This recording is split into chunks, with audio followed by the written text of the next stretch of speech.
Welcome back to the channel, you curd nerds. We've got yet another mock check ride. It is another private pilot check ride. This one's in a Cirrus SR22 Turbo. So pretty fancy airplane, pretty expensive airplane, probably not going to be very relatable to most people. But before we get into that, we're gonna take that little check ride and we're gonna set it over here in a little box. All right. Before we get into that, I want to talk about just aviation in general, aviation in a whole. So there's only about 600,000 pilots in the United States, and that includes student pilots, commercial pilots, airline pilots, private pilots, recreational pilots, sport pilots, pilot pilots, just pilots in general. It's about 600,000 compared to the 333 million people in the United States. So it's a small group of people. It's a very, very tight-knit group. It's a small community. Most pilots know each other. Okay, I lie.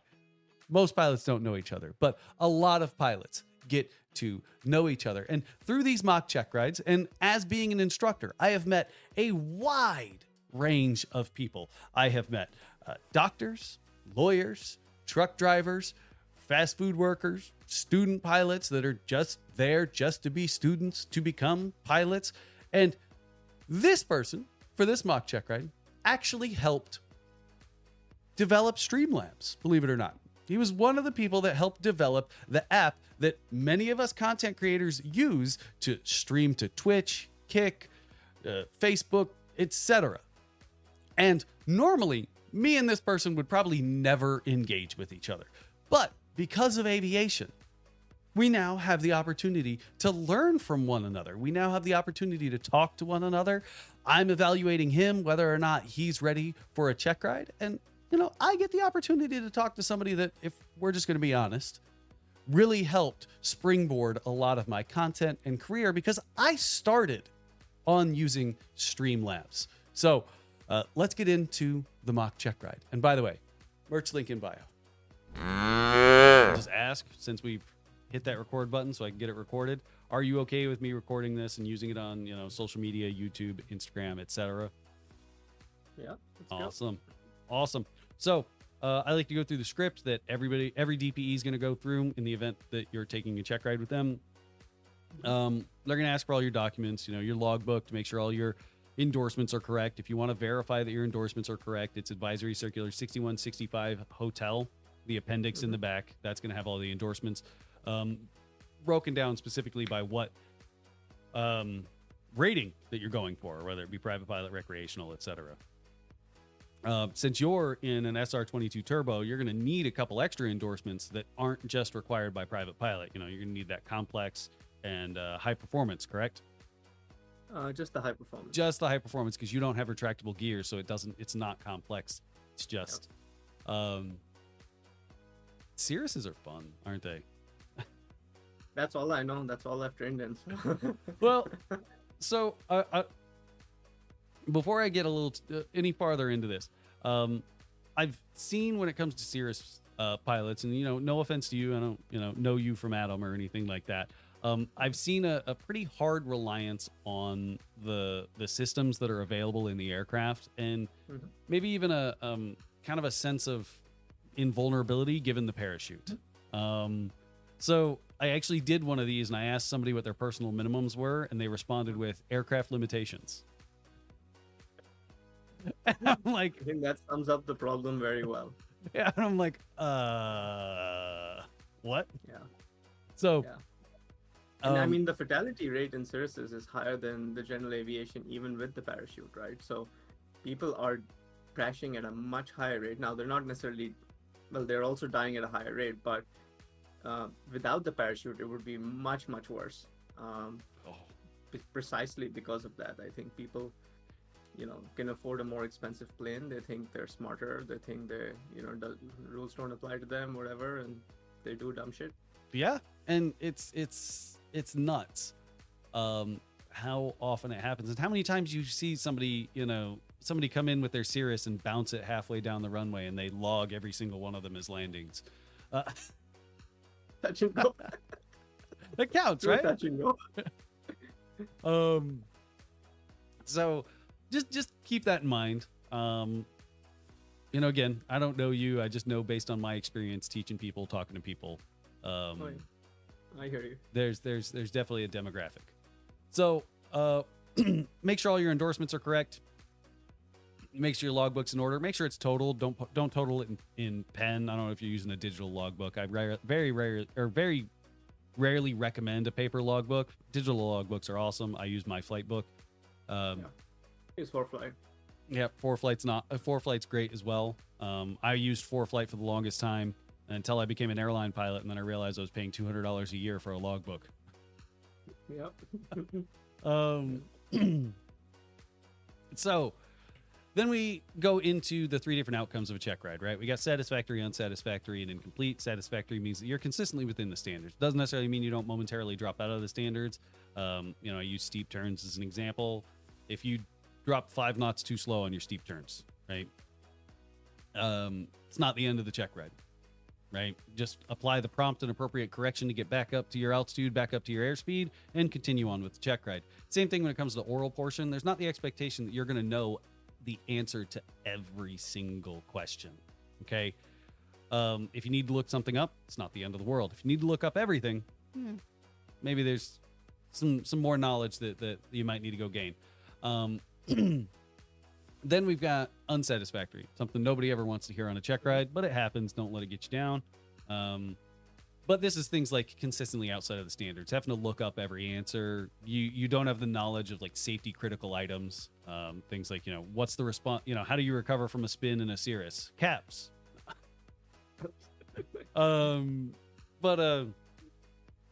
Also, if the DPE or the examiner has to prevent a pilot deviation, an exceedance of aircraft limitations, damaging other person's property. The example I use is at the University of North Dakota. And again, no shame on UND. It's just, they train a lot of people. Accidents happen, just purely by statistics.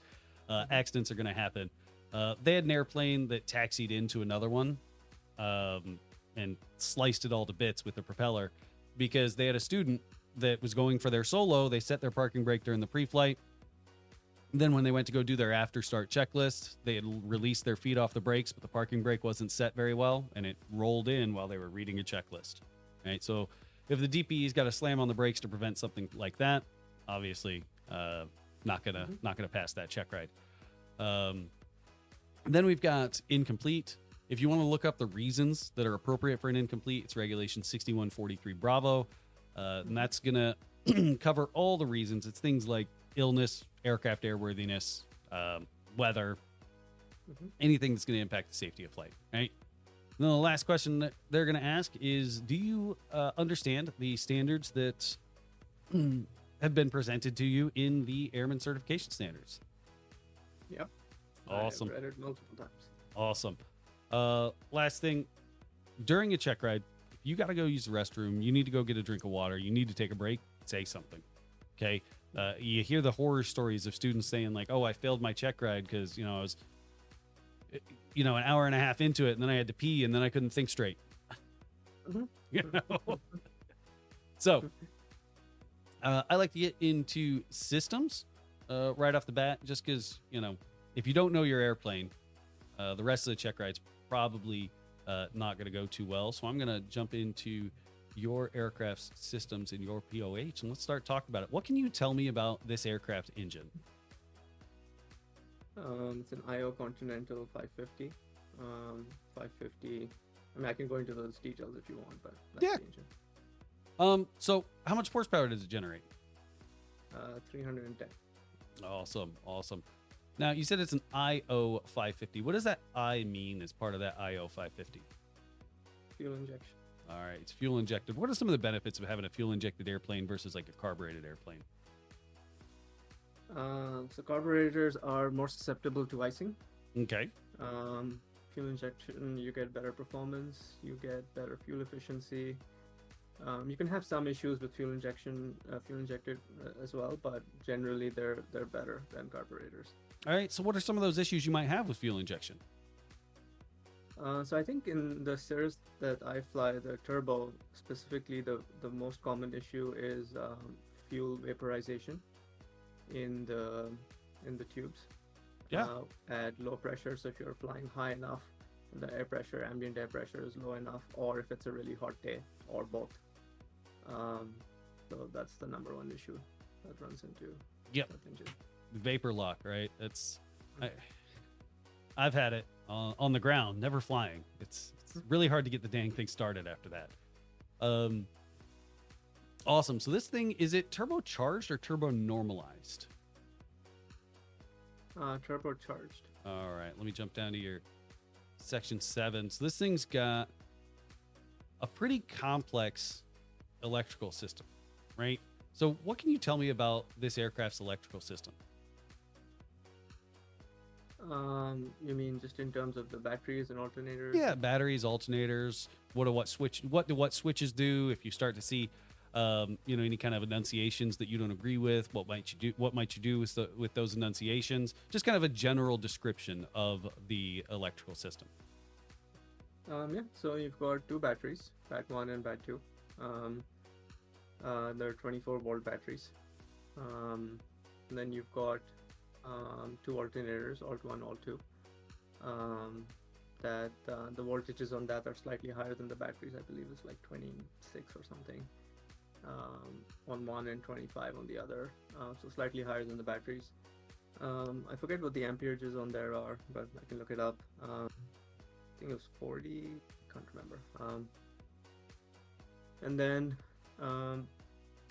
yeah, I mean they power the whole system. The aircraft is basically powered by electricity, so if you lose power, you lose everything. You get about, they say, 30 to 45 minutes of backup on the batteries, but yeah, if you lose power, you land the thing ASAP. Yeah, because this aircraft, it's not traditionally controlled, right? It's, a lot of older airplanes, right? We've got magnetos. This thing's got FADEC, correct? No, actually. No? Magnetos. It does have magnetos? So why? So Yeah. you're saying, because this has other... The engine will keep running. The engine's going to... PFD, MFD, even the backup gauges, you'll lose. Oh. The one with the FADEC is the Vision Jet, so the Cirrus SF50 Vision Jet, that one has FADEC. That's it. Sorry. That would be a dream aircraft. Yeah. So not quite there yet. Yeah, not quite there yet. So I'm looking through your... So if you were to lose your main alternator 1, what systems would you expect to still have?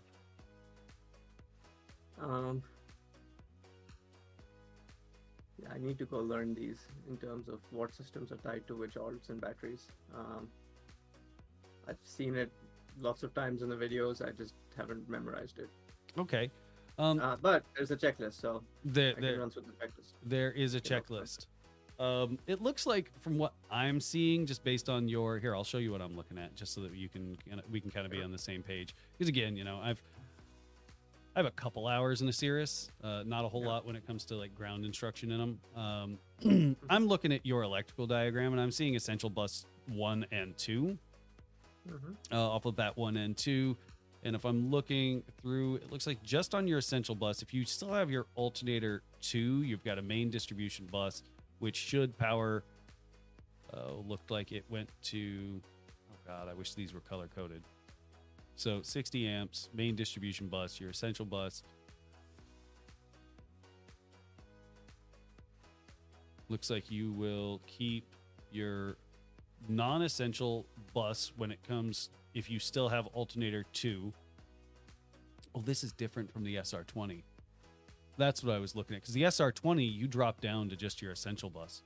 If you lose alternator 1, then you continue to operate on alternator 2, but it seems like you definitely get to keep a whole lot more on the 22 turbo. So the way I understand it, I haven't memorized it, but I did understand it, is they've basically split the systems almost 50-50 across alt 1 and alt 2. And so in case you lose one, you lose like COM 1, NAV 1, one of the MFD or PFD. But that's how they do the backup, is you'll still have like one channel of basically everything running. Yep. Which is great. That is great. I absolutely love that. I can definitely see why people love Cirruses, because what I would give for being able to just actually to not have to be concerned about losing everything in the event of an... I would say the number one reason people buy a Cirrus is because of their significant other. Because you go to your wife and you tell her it has a parachute, and she's like, "Fine, I approve you flying." That is the number one reason they sell. That is hilarious because I told my wife I wanted to buy a seaplane and she was like, ooh, when? And I didn't even get I didn't get an icon, you know, because that thing's got a parachute as well. I got I got a Lake 200. That's what I got. Sitting here struggling to remember my own airplane. All right, let's get into some limitations of your aircraft. We'll just go over the basic stuff like V speeds. Trying to find. Oh, that's section 1. Should be section 2 for limitations. There we go. All right, so this thing's got a couple different VNE operations, right? So what is your lowest VNE based on altitude, not speed? Based on, sorry, can you explain that? So if I am below 15,000 feet, okay, what would my VNE be? I believe it's 200. Or is it 210? It'd be 205. 205. Yep. Okay. So if I'm above 18,000, if I'm falls to 170, it falls to one. you're above. I'm looking at, you know, these are serialized as, or some of this is based on maybe a slightly different serial number than yours. I'm seeing 175, but yeah. Okay. How is that depicted on your speed tape? Yeah, so it'll be the yellow and the red arcs, or not arcs in this case. It'll be like a tape. It's a tape. So 175 is your yellow, and the start of 205 is basically the top end of the yellow arc, and the start of the red arc of tape in this case. Awesome. Now, and then my maneuvering speed is 140, so VA is 140. I know it's weird. They call it VO in these things for operating maneuvering speed. Yeah. So now that is your VO at your maximum weight of 3,600 pounds, correct? Yeah.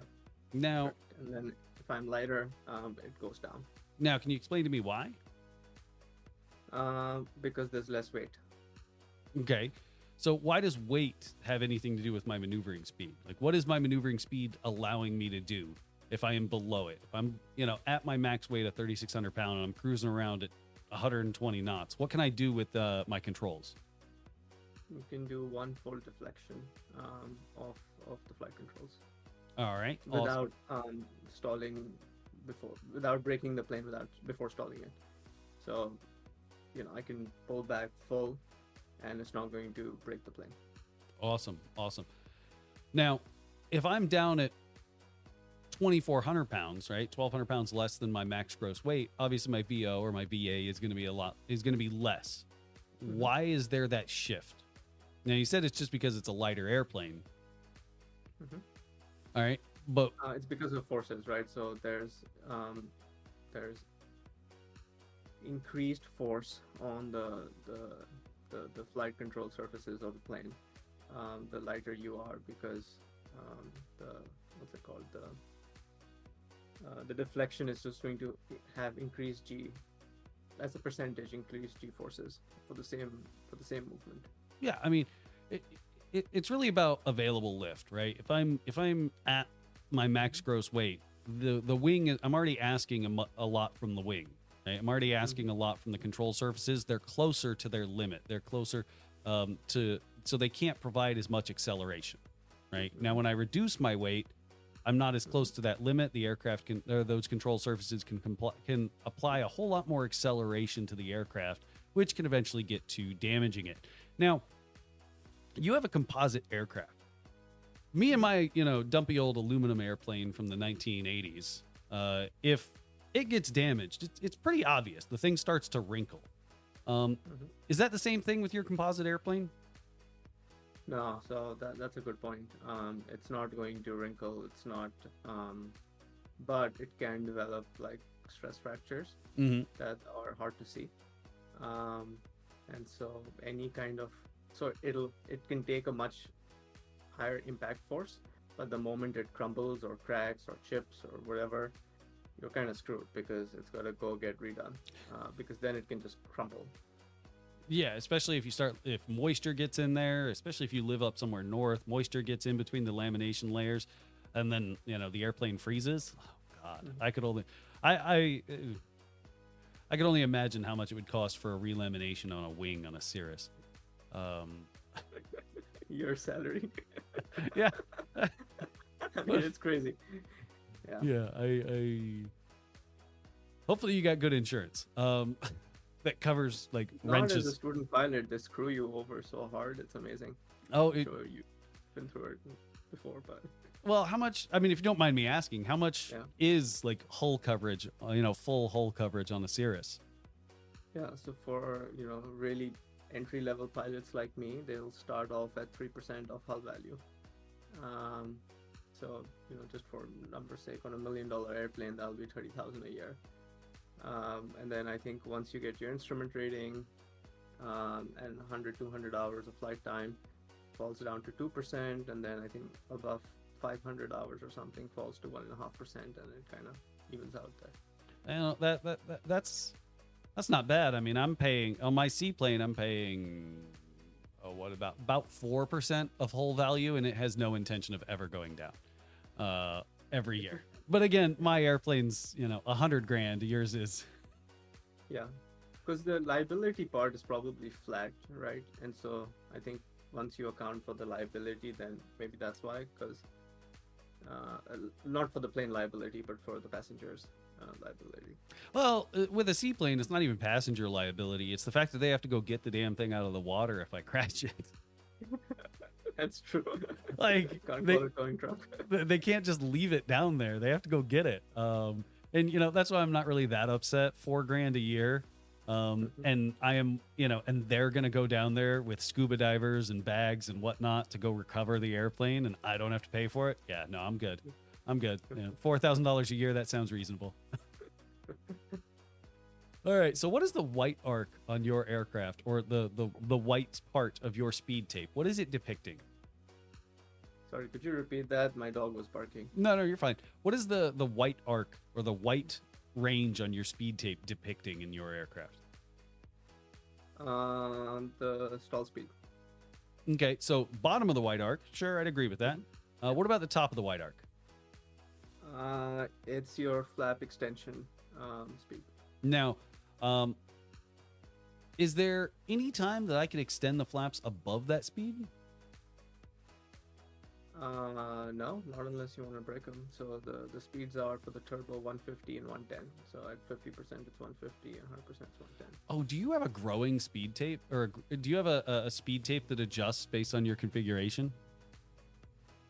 You mean how the plane is configured? Yeah, so if I'm using like the Airbus, for example, if I'm at flap 0 and I start slowing the airplane down, I get a orange little marker that shows me where my next flap configuration limit is.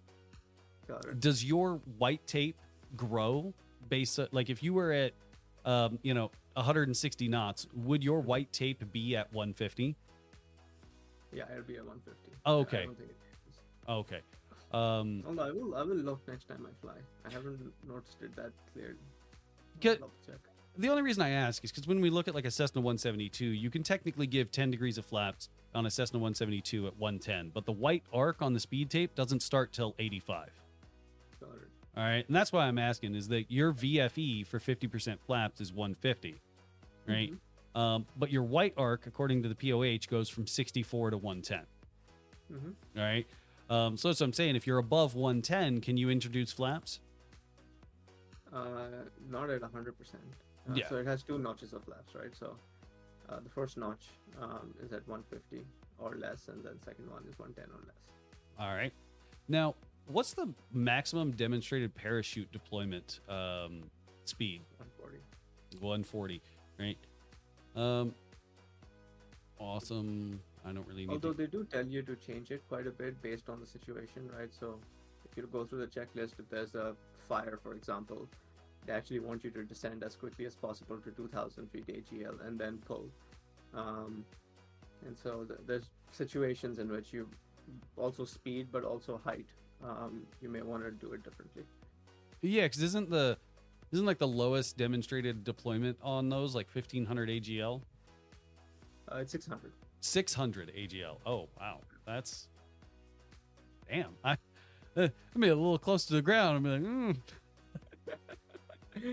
Yeah, the POH recommends to set a hard deck at 2000 feet AGL and then decide at that point are you going to land it or you're going to pull the chute. And so I think that gives you a buffer of 1400 feet. But yeah, there's the procedures when you're taking off at 600 feet. There's actually an annunciation that comes at 600 feet to tell you that it's when you say caps active or caps speed alive. Sorry, caps alive. Available or caps alive. Yeah. Huh. That's nice. Well, let's get into some emergencies. All right. You've got a whole lot of emergency procedures, and you actually have boxed items, which are intended as memory items. And any DPE that does check rides in an aircraft with boxed items, it is the expectation to have these kind of memorized. I wouldn't necessarily say verbatim, but pretty dang close, right? So what's your course of action if you had an engine failure at a low takeoff, or engine failure on takeoff at a low altitude, so below that 600 foot, below that caps available enunciation? You land it right in front of you wherever you can. I mean, at that point, you've got seconds to decide, because this plane does not glide at all. It sinks like a rock. And so literally you have seconds. If you're under 600 feet, like you're going to, if there's available runway, great. If not, maybe within a 10-15 degree sort of angle, that's really all you have to turn and land the plane. All right. So is there anything you should probably be doing with the control, with anything in the aircraft? Like, let's say this happened at 500 feet, right? You got a little bit more time. I know glide ratio on this thing's not great. Glide ratio on my airplane's not great either. But just for safety, kind of like fire prevention, is there any other steps that you might want to accomplish before hitting the ground? Oh, sure. Yeah. So you look at fuel. So you've got your mixture lever. You pull it back. Depends if you're going to try and restart the engine or not. I don't think at 500 feet you're going to restart the engine. There's not enough time. So you pull your mixture back, you pull your throttle back, you turn your fuel selector to off, turn off the boost pump, and turn your switch off, and hope for the best. Yeah. It's really a shitty situation. It is. I've had an engine failure at 80 feet. It sucks. Oh wow, that's scary, man. Yeah. It was. So just to go over it, these are boxed items. It's engine failure on takeoff, low altitude, best glide or landing speed established, mixture cut off, fuel selector off, ignition switch off, flaps as required. Just having those, being able to rattle those off, is, I'd say it's really vital. To ensure that you're prepared in the event that it happens, right? Because my engine failure at 80 feet was in an airplane I had 5 minutes in. All the entire amount of time I had in this airplane was from the taxi and the run up. Wow. Okay, but I read through the POH and I memorized the emergency procedures. Okay, before I ever got in this. All right, now.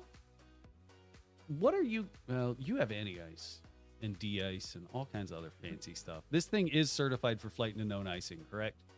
It is. Oh God, I'm jealous. And I have used it once in a thunderstorm by mistake.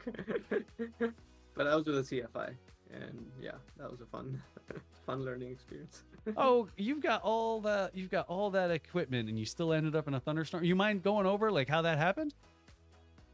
Yeah, so we did a flight from John Wayne, Orange County, to Phoenix, and on the way back, we knew that there was some forecast for it, but I was with an experienced CFI, and we just wanted to experience using some of these systems. So we had a choice of stopping before the storms, and it wasn't like a squall line of storms; it was like isolated showers, right? So we made the decision to go through it, and there's a famous pass called the Banning Pass. If you're going from California to Arizona, there's these two amazing mountains, and it's Palm Springs right at the start. I don't know if you've flown through it, but I think I have. Yeah, I've flown from Arizona to California before. Yeah, so we were getting through the batting pass, and there was a isolated kind of system right there, and so we're going around it, and it was just incredible to see like right next to you, just dumping, but then where we were there wasn't that much. So yeah, we did turn on the Fiki system, and that liquid kept seeping for like 3 days after, and just made a mess out of the hangar. Oh, I probably had my most entertaining ATC call. So as we're going through the batting pass, you know, ATC is usually very direct and like sterile, and so this guy calls me up. He's like, 488 Bravo Whiskey. Yeah, so how are you guys doing up there? And my response was like, we're doing great. He just cracked up. that is hilarious, because that's I've been in icing in general aviation twice, and no, it was not as an enjoyable experience as that. It was once was in a Cessna 172, and you know, we were picking up ice, and I ended up having to like grab an ILS and do like an emergency ILS to get out of it. The only other time I picked up ice was on my seaplane, because I put it in the water. Like the water temperature was like 40, but the air temperature was like 36, and I kind of jumped the gun, and I was like, I'm just ready to, because I had just gotten the prop rebuilt, so I hadn't flown the thing in like 6 months. So I was like, I'm gonna go, and I went and just did a little splash and go, and the entire underside was covered in ice after that. Oh, And wow, that's interesting. For seaplane, that's a whole other mess. Yeah. Icing, yeah. You know, my gear came down, so I was still okay.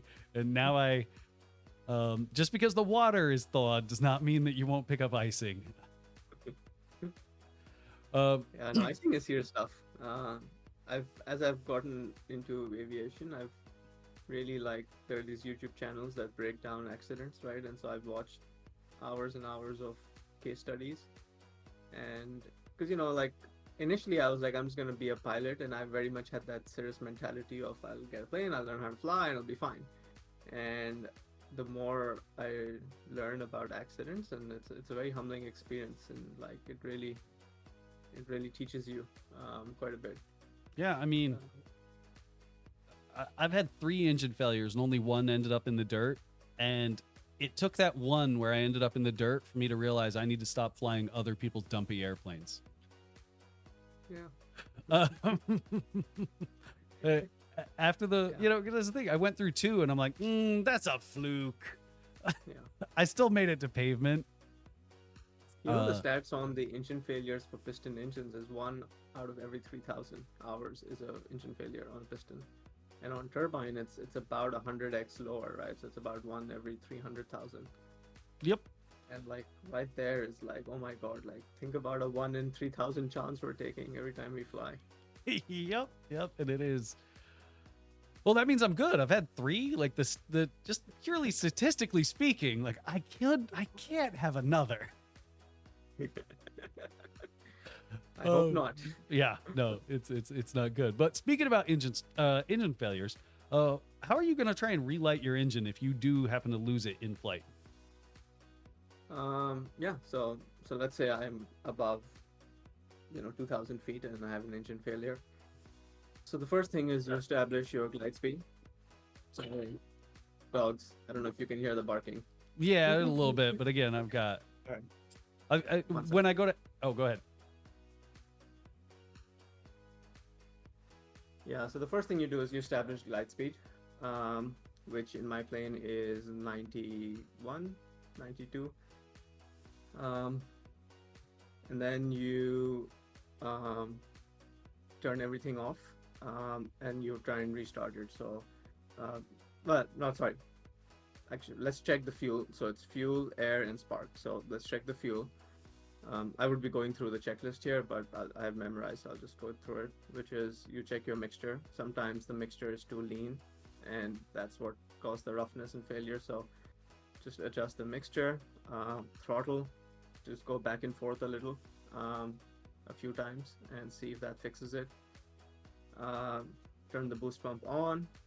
If it's off, prime it. If it's not working, check the fuel selector. In so many cases, it's literally people just forgot to switch the tank. So check the tank. Let's say none of that works. You open the alternate air. So in the 22, there is 20 and 22, there's a manual plug right under your right foot. On the turbo, it turns on automatically, and so there's no switch for it.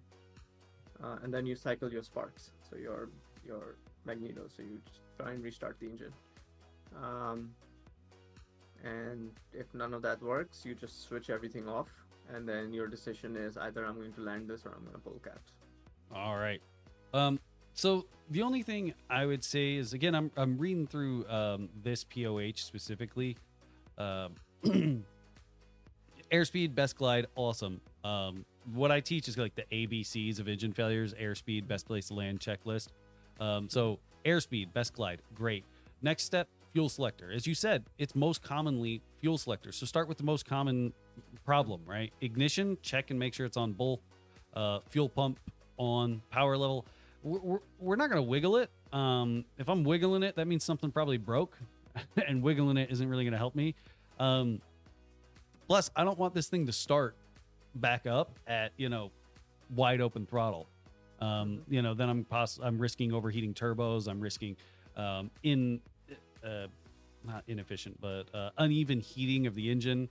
I see it all the time at my airport. People with Cirrus is starting the thing up at like half open throttle, and it like wraps up to 1900 RPM and on a cold engine. And I'm like, ooh, but power level is going to be half inch open, mixture, idle cutoff, and then slowly advance until engine starts.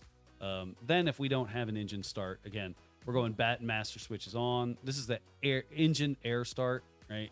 Oh God, I'm looking at the wrong thing. That's air. No, that's right. Bat master switch on, power levels open half an inch, mixture rich is required, fuel selector switch tanks, ignition switch both. That's that relight in flight. But you brought up caps, so let's talk about a caps deployment.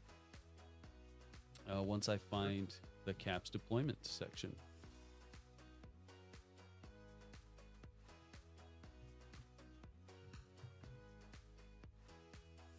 There's my dog, by the way. Oh. He likes to be on calls. That is adorable. That is adorable. You want me to walk you through the caps? Yeah, go ahead and walk me through the caps, because I was looking for the caps deploy. There, I think I found it. All right, go ahead. Yeah, walk me through a caps deployment. Sure. So once you decide you want to pull caps, you should be above 600 feet AGL. You take the pin. Well, pin's already out, hopefully, because it's usually tied to your key. You pull it. It's about 45 pounds of force, so it's like doing a chin up. So it's a fairly hard pull. And brief your passengers so they know what to expect. I think there's a good amount of G forces that I think it's like 3 or 4G, maybe 5G that people experience. And then you turn everything off. And so mixture back, throttle back, fuel selector to off, fuel pump to off, turn all the switches off, so the whole electricals off, and turn off the ignition. There's really not a special brace position. They just want you to sit upright and put your hands on your legs. The seats have like crumple zones, so they take some of the force. And yeah, and hope for the best. I mean, from what I've heard, like the caps pulled at the appropriate altitude has been, it's always been 100%. Like nobody's died from an appropriate caps pull. Yeah. And that is interesting that the SR22 doesn't depict a brace position, because the SR20 does in its POH, which is kind of what I was looking for. As I was looking for, its brace position, so that you could kind of walk me through as if I was a passenger. So how would you brief a passenger when it comes to the bracing? Like, how would you, if you ended up in this situation? In all honesty, I'd brief passengers on the ground before we ever even take off, right? What kind of briefing would you give a passenger about the CAPS deployment? Talk to me as if I'm a passenger. Sure. Yeah, so the briefing is done on the ground. It's part of the checklist item when you're taking off, which is look in the event of an emergency, either myself, let's say I pass out, or something happens. It's the blue, red checklist that you tell passengers. So hit the blue button, which basically puts the plane in straight and level flight, and then it maintains that. So they have some time in case, let's say I pass out, but then I regain consciousness or whatever. So just hit the blue button and then wait a little, see what happens. But in case they need to pull caps, they're turning everything off and then they're pulling caps. And so it's the red is the mixture, the throttle, the fuel selector, and then they pull caps. And then it's the same, pull it with 2 hands, put a lot of force on it because it needs about 45 pounds of pull. Yeah, that's the passenger briefing. Awesome. Now, the only thing I might include, I mean, the only thing I would include is, well, again, there's no specific bracing position, so there's nothing to really include there. Now, talk to me about your propeller, since you are in a constant speed propeller and it's not controlled by FADEC. It is controlled by a blue lever.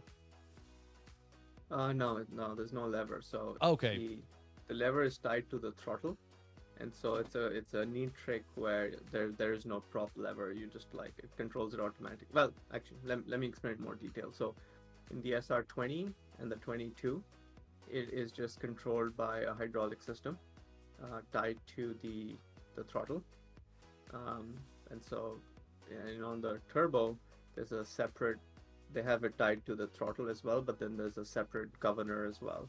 I forget what's it called, but it's a slightly different system. Okay, so awesome. Now it's a propeller governor, it's a prop governor. I think they're if I don't have the maintenance log and it doesn't have any expanded diagrams for your propeller in this POH. I think it seems like it's kind of connected through almost like an accelerator pump or some kind of spring-loaded system where it ensures that you're not going to overspeed the prop due to fast power applications. Mm-hmm. Is the turbo? So there's a I can draw it out, but there's a system where it opens and closes based on certain inputs, and so there is regulation. Now, in case it breaks, your prop's probably your RPMs are going to start going up, and that's how you know. And then you run through your checklist. Run through the appropriate propeller. There's propeller governor equipped with it. Yeah, it doesn't give you much when you look through section 7. The airplane is equipped with a composite 3-bladed constant speed governor regulated propeller. The propeller governor automatically adjusts propeller pitch to regulate propeller and engine RPM by controlling the flow of engine oil boosted to a high pressure and a governing pump to or from the piston propeller. All right, when oil pressure to the piston in the propeller hub is relieved, centrifugal force assists by an internal spring twists the propeller to a low pitch or a high RPM. Mm-hmm. Awesome. Let's get into your privileges and, airworthiness first. I always try to skip airworthiness for some reason. Now, what documents are required in this airplane? To fly it, you mean? Yeah, like for the airplane to be airworthy, right? What documents are required to be in an airworthy aircraft? Yeah, so you need your registration, which I'm still waiting for from the FAA because they clearly don't adhere to their own timelines. You do know how to apply for an extension, right? So it's not expired. So when I bought a new plane, you get a temporary registration, right? And then on their website, it shows that it's been updated, but I don't have the updated physical one with me. So I'm using the temporary one right now. Okay. Now, is there a way to extend the temporary one? yes, you can extend the temporary one, and it's actually pretty simple. It's because I had to do it with my airplane. It's pretty simple. You go to the FAA. I actually think there might be instructions on your temp on how to extend it.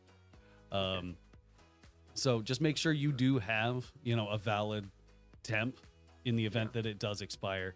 And yeah, the FAA is kind of weird. They sent me my registration, and then like 6 months later, they sent it to me again. Yeah, I tried calling them. I tried emailing them. It's like a huge bureaucracy. Anyways. Yeah. So you need your registration. You need your airworthiness certificate. And part of that being not valid, but what's the right word? Applicable or active is you need to comply with all the ADs and all the required inspections. That ensures your aircraft is in airworthy state. Then you need your POH, which should have your weight and balance.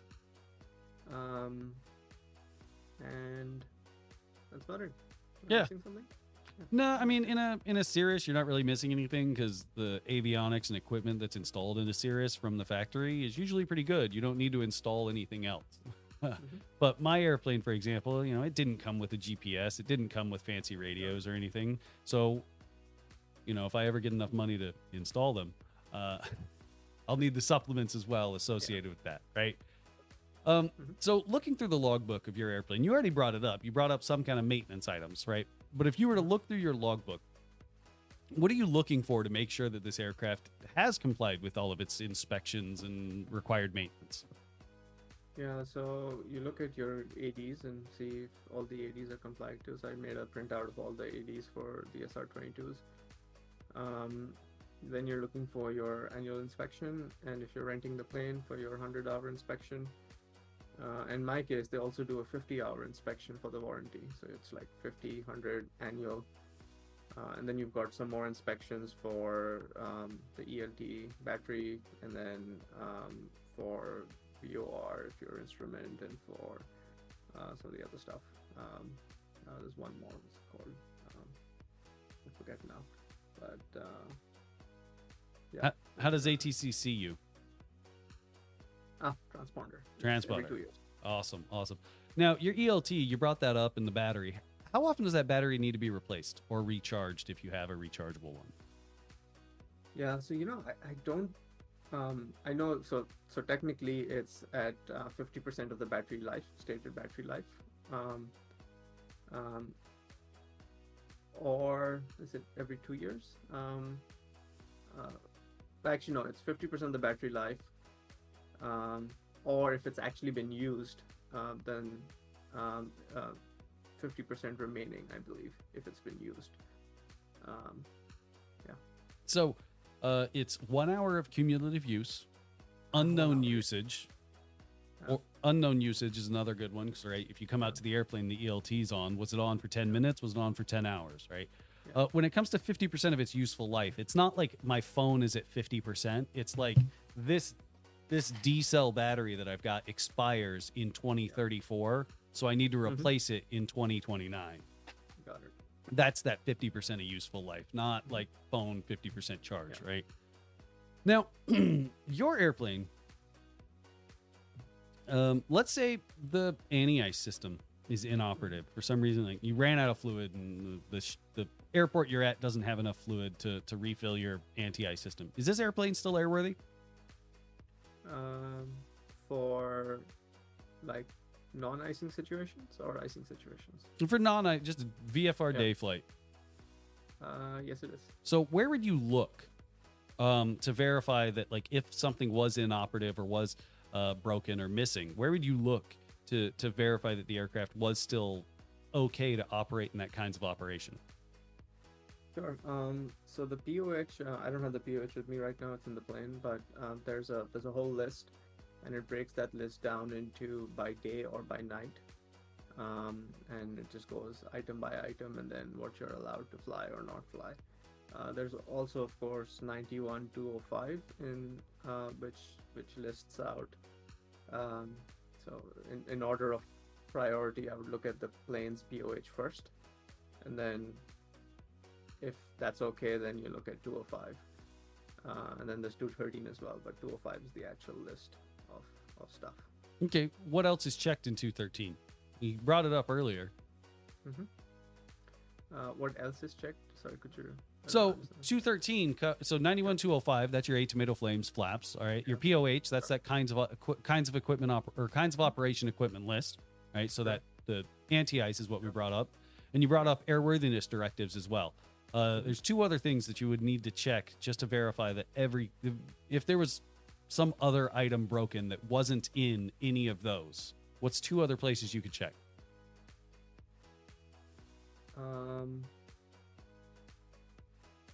So we've got our ADs. So we brought up ADs. So you've got your main service bulletins. Service bulletins aren't federally mandated. They're not technically required. Your insurance will probably be pissed off of you if you don't comply with them, but the FAA doesn't give a shit. We got TCDS, the type certificate data sheet. Right? Yeah. What equipment did the aircraft come with from the factory that the factory says, hey, we need these? Then you got supplemental type certificates, right? Yeah. I guess the SR20 gets you can get an STC that splits the prop and the throttle again so that you can get a blue lever, right? So if your STC now adds that blue lever be there. So if that blue lever was broken or something, right? Does your aircraft need a landing light? To land during the day, no.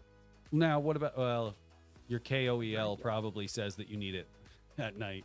No. All right. Let's get into some regulations. So you're getting your private pilot certificate, not instrument or anything like that, just your private pilot certificate right now. And congratulations, you passed.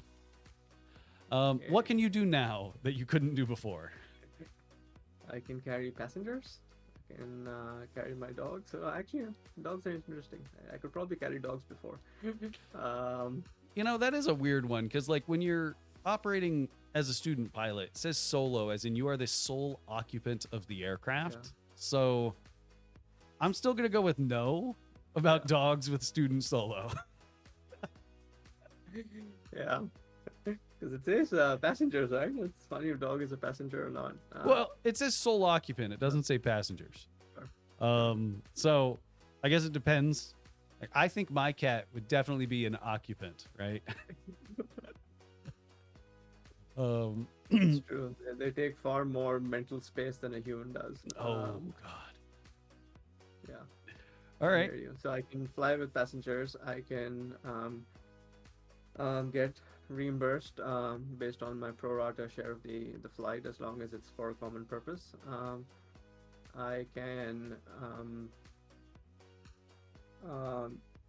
do some charity events where the plane is basically used for charity purposes. I'm actually going to do that. There's these like pause flight where you can like transport dogs for animal shelters. I think that sounds super cool. I might actually sign up for that. Yeah. I've had some friends do it. They said it was a blast. Yeah. So. So those are my privileges. Passengers is the big one. Yep. Now you could also go to Bravo Airspace without an endorsement. True. Yep. And you're also fast enough they might not be pissed off at you for doing it. Yeah, Bravo's been interesting because I'm always flying because Southern California is such a crowded airspace that I'm always flight following, and every like literally 3-4 minutes I'm switching like which tower or which control center I'm talking to, and so you don't really even think about Bravo space because even though I'm surrounded by Bravo, I'm right in the middle of LA and San Diego, because flight service will actually fly you into Bravo. Sometimes you don't even know, and they're like, oh, go to this altitude or turn this heading for traffic, and so I think a lot of that Bravo airspace headache is like taken up by flight following. Yeah, and that's a perfect way to think of it. When you're under control, when you're under the control of a controlling agency, right, of the person that's in charge of that airspace, they can clear you into it, right? Right, and you already brought up the common purpose, right? So the question I normally ask to get students to make sure that they understand that whole common purpose is, your mom comes to visit you and she gets a rental. She flies to the closest Bravo airspace. She gets a rental car. and she offers to give you $100 in gas to fly her back to the airport because she doesn't want to drive back to LA because it's an hour drive or something, right? So there's no common purpose there, Sure. right? I'm brown. We don't take money from our moms. We give money to our moms. Well, let's say you got a buddy or something. I don't know. It's oh god, that's hilarious. All right. So even though you've got a really nice airplane that's got, you know, all kinds of fancy avionics, if you are in Charlie airspace, how far? What's the visibility and cloud clearance requirements? So, I have a question here. I have it written down. Is it okay in the oral to reference? I mean, I have it memorized, but I'm just curious. Like, is it okay to look at this stuff? So here's the thing. It really all depends on the DPE. I'd say no, unless it's like on your knee board that you're going to have in flight. Yep, there's a knee board. Yeah. I mean, if it's, and that's the thing, it's available to you and you're like, okay, I'm going into this airspace. Yeah. All right, I can reference it quick, but it's like, oh, I need to look it up in the far aim. Come on. Like, are you really going to pull out the far aim as you're barreling towards this airspace at 200 knots? Right? Yeah, no, I haven't memorized, but I'm always curious, like, how much am I allowed to look at stuff? But anyway, so it's minimum three statute miles, and it's 500 feet under clouds, 1,000 feet above, 2,000 feet horizontal. All right. Now, what are you going to do if you accidentally end up in IFR conditions? Let's say, you know, you're cruising along and you end up in that condition like you were with your instructor the other day. You know, it just started pouring down rain, dropped your visibility down to 2 miles. What are you going to do? So let's say, I think the safest thing to do is turn around, make a 180. Right now, if let's say for whatever reason you can't turn around, which I don't know why you wouldn't be able to turn around, but let's say it's a fuel issue or whatever, you just find the nearest airport, and I would just put it down like at the nearest airport and just wait for the storm to pass. Okay. My only concern with that is like you're technically in IFR conditions, and trying to land in IFR conditions, not as an instrument rated pilot, can be a pretty difficult thing. I know, you know, the Cirrus, you hit procedure, you hit ILS, you hit activate, you autopilot on, it'll do it. I get that. I get that. Okay. That's not the appropriate answer. Sure. All right. Because that's how people have ended up in dangerous situations. There was somebody that was doing that, not IFR. They were going into like Midway or something, and the turbulence got bad enough, it kicked off the autopilot, and they ended up in a spin because they didn't know how to fly in IFR conditions. Got it. So sure, the aircraft is pretty capable until the autopilot takes a shit, and then you're like, I don't know what I'm doing. No, so what I meant is when I turn around 180, my choices are either go back to the airport I came from, which let's say if it's 400 miles, you know, my fuel may not last that long. So then you find the nearest airport to land it, and that will probably not be an IMC because you're going the other way. Hopefully, yeah. And if you do get out of IMC conditions, sure, I love it. If you're staying in the IMC conditions, let's say for some reason this weather, it got really bad, it moved way too far away, you ain't got enough gas to get out of IMC conditions. What's your next course of action? Yeah, so there are a couple of things you can do. Let's say you can't get out of it and you have to fly through it. First thing, you know, you tell ATC and get their help. So they can give you vectors, they can give you lots of information. Let's say you lost all electronic systems, there was a lightning strike, everything went blank, and you're in IMC conditions, like worst possible situation. Well, your radio would die too, but let's say the radio is alive, you talk to ATC.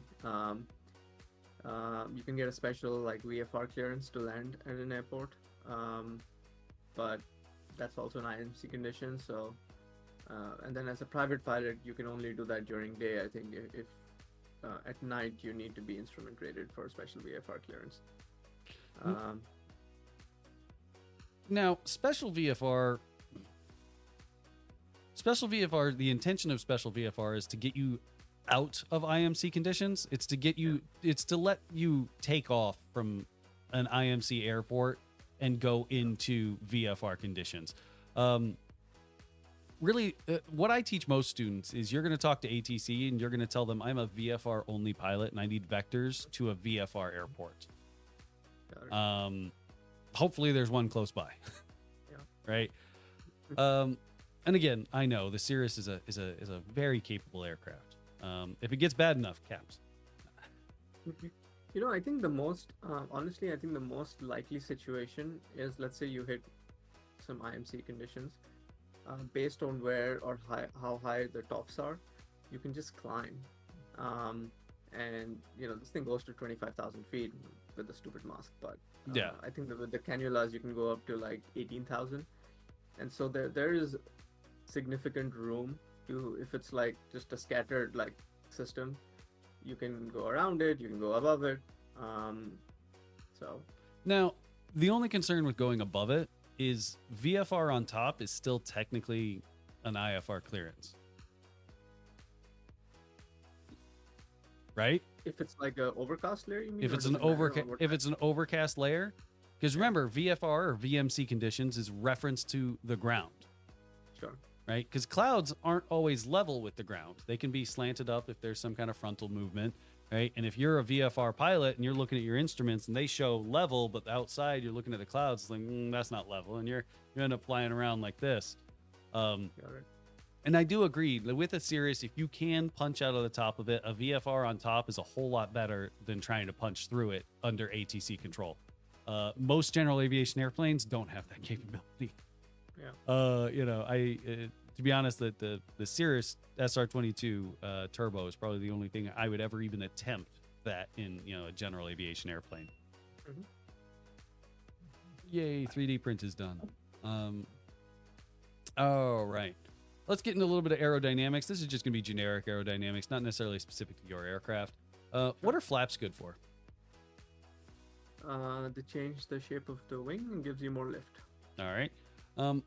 Now, when we're coming in to land, what else are flaps doing for us? It's allowing us to maintain the same lift at a lower airspeed.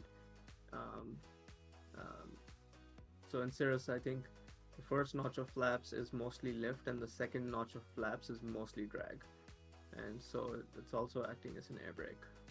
Yeah, it's great. It's great. Only other thing a DPE might be looking for is they allow us to increase our descent rate without increasing our speed. That's the only other thing a DPE might be listening for. So what happens during a stall, aerodynamically speaking? The wing produces lift less than required to maintain the weight of the plane, right? So you've got two forces, up and down. And so suddenly the force going up is getting close to zero. And so you're literally going to start falling like a rock. Not really like a rock because there's other forces at play, but yeah, you're going to start dropping down. Now, what's happening around the wing when it comes to like the air that's moving around the wing? For a stall, you mean? Yeah, for a stall. Yeah. So the way you generate lift, let's start there, is there's a curvature, and Bernoulli's principle is where the speed, if you have a differential in speed over let's say an airfoil, there's a difference in pressure. So the pressure, as the velocity goes up on a surface, the pressure goes down, and so the pressure under the wing is higher than the pressure above it at ambient atmospheric pressure, and that's how lift is generated. So now in a stall, what ends up happening is there's not enough airflow, or the angle has changed, so the total velocity and therefore the pressure generated has changed, where the amount of it's going to start being equal. So the pressure under the wing and pressure above the wing is now equal, and so the wing is no longer generating lift. Right. That's a pretty in-depth explanation. To break it down a little simpler, as I reach my critical angle of attack, the smooth laminar airflow over the top of the wing starts to separate and become turbulent, causing the wing to no longer generate enough lift to keep the aircraft aloft. Not saying what you said was wrong. It was all correct. Yeah. It's just correct with a lot more words. Okay. Sure. Right. And I always say, like, the least words that you can say as possible during a check ride when it comes to answering questions is the less of a chance the DPE can find more things to ask you about. Okay. Sure. You know, you've probably seen it in some of my videos, you know, the phrase "never miss an opportunity to shut up." That should be your t-shirt. You should sell merch for that. Never miss an opportunity to shut up, right? So I normally talk about spins, and you know what? We're gonna bring up spins because, again, you're getting a private pilot certificate, not just a Cirrus SR22 Turbo private pilot certificate. So you can go fly anything. So what are the 4 phases of a spin? I'm really bad at memorizing things. I'm good at understanding them.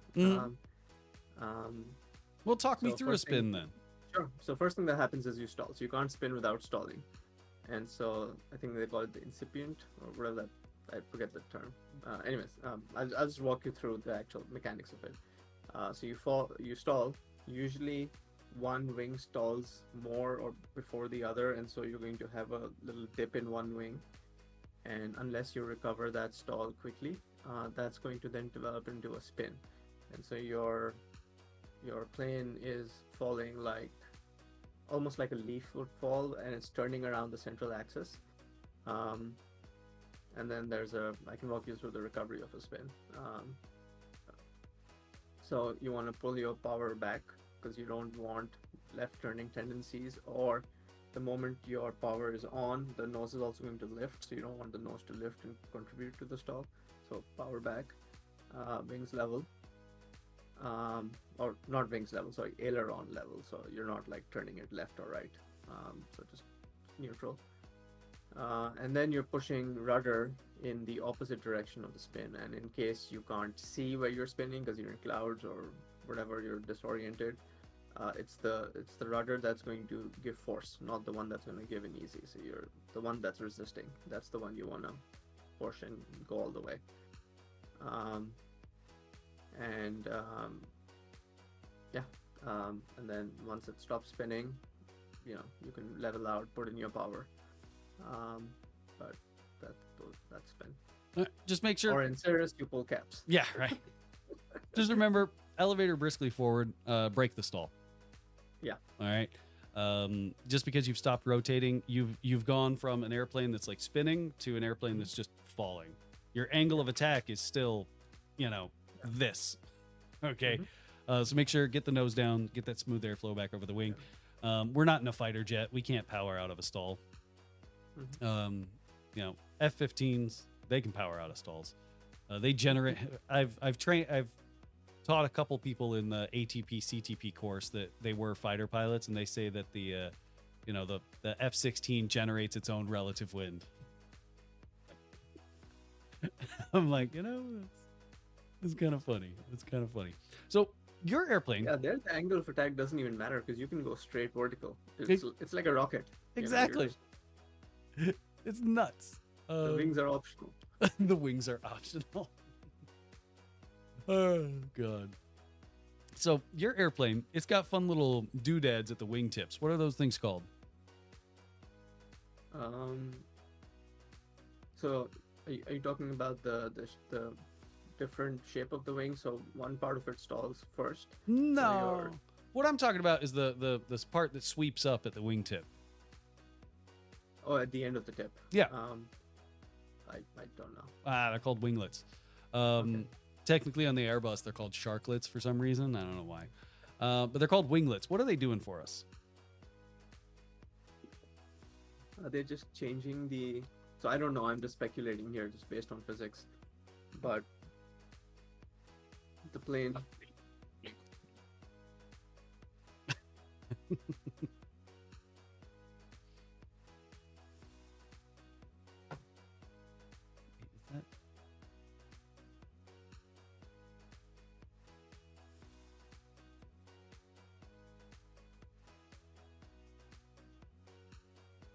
Okay, sorry.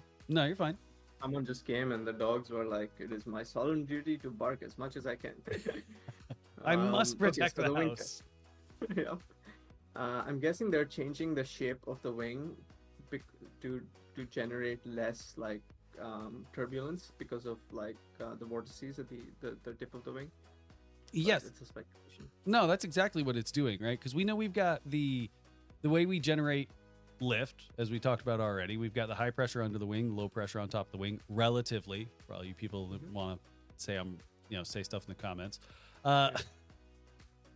So at the wing tip, those high pressure and low pressure forces want to come together, and they make that little tornado. Well, those winglets, they help push that little tornado a little bit farther out. They help prevent the high pressure from bleeding right on top of the wing. Instead, it bleeds together a little bit farther back. Helps reduce our induced drag.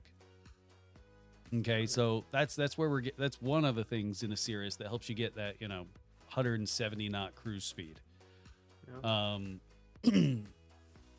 Okay, I absolutely the Cirrus is such a wonderful airplane, right? So you brought up left turning tendencies already. Technically, the FAA doesn't call them left turning tendencies anymore. They call them turning tendencies because they're not always going to the left. So what are the turning tendencies? So you've got your P factor, you've got gyroscopic precession, you've got I'm really bad at remembering names. I should write these down. But I can walk you through them. For example, P factor is just tell me to shut up if you don't want to know. No, you're fine. Continue on. Sure. So when the angle of attack increases, the right part of the blade generates more. How do I explain this? The angle is different, and so the lift generated is different, and therefore, because there's now a discrepancy in sort of lift generation, it turns to the left. That's it, right? The descending blade, as you tilt the airplane up, the descending blade now gets a greater angle of attack to the relative wind than the ascending blade, causing it to generate more lift. And since it's sideways, we call it thrust. All right. What can you tell me about torque then? So torque is how do I explain this?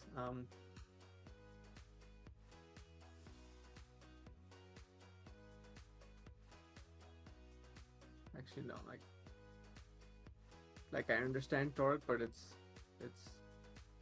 like I don't know how to explain it. Well, it's Newton's third law, right? For every action, there's an equal yet opposite reaction. Prop spinning to the right, airplane trying to twist to the left. That's it. A nice simple way to explain it. Yeah. I'm just overthinking it in my head. It's it's super simple, right? It's super simple. Now, what about gyroscopic precession? That's one of the more complex ones. Can you talk me through that turning tendency? Yeah. So the gyroscopic principle is a body that's spinning is going to resist motion, resist external forces being applied to it. So because the prop is spinning, and because of the direction it's spinning, it's causing the plane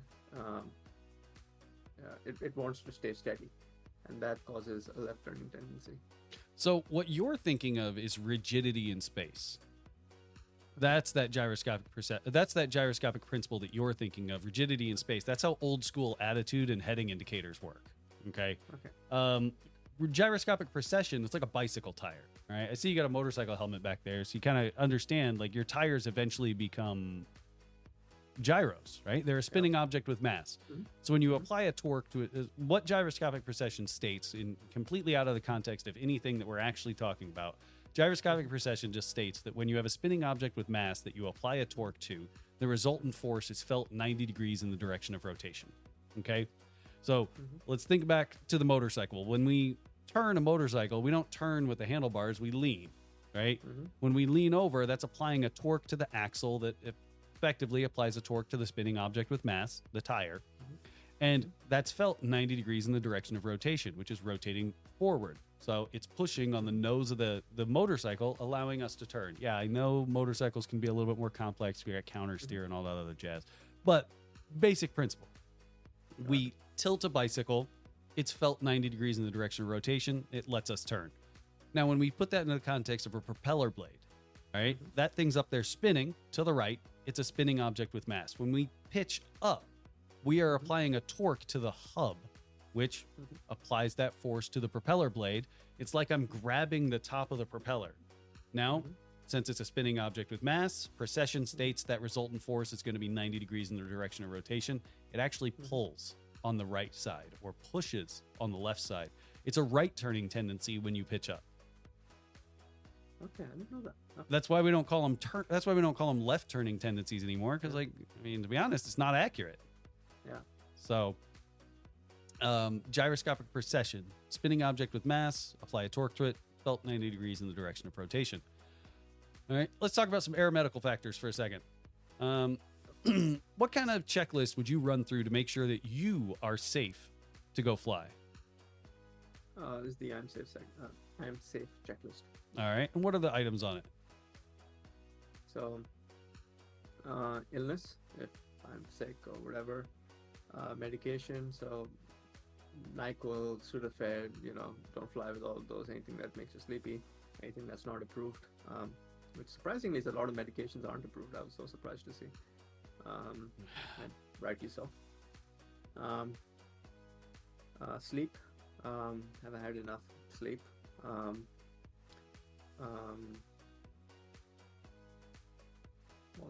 Alcohol. I don't really drink, so it doesn't really apply to me, but alcohol.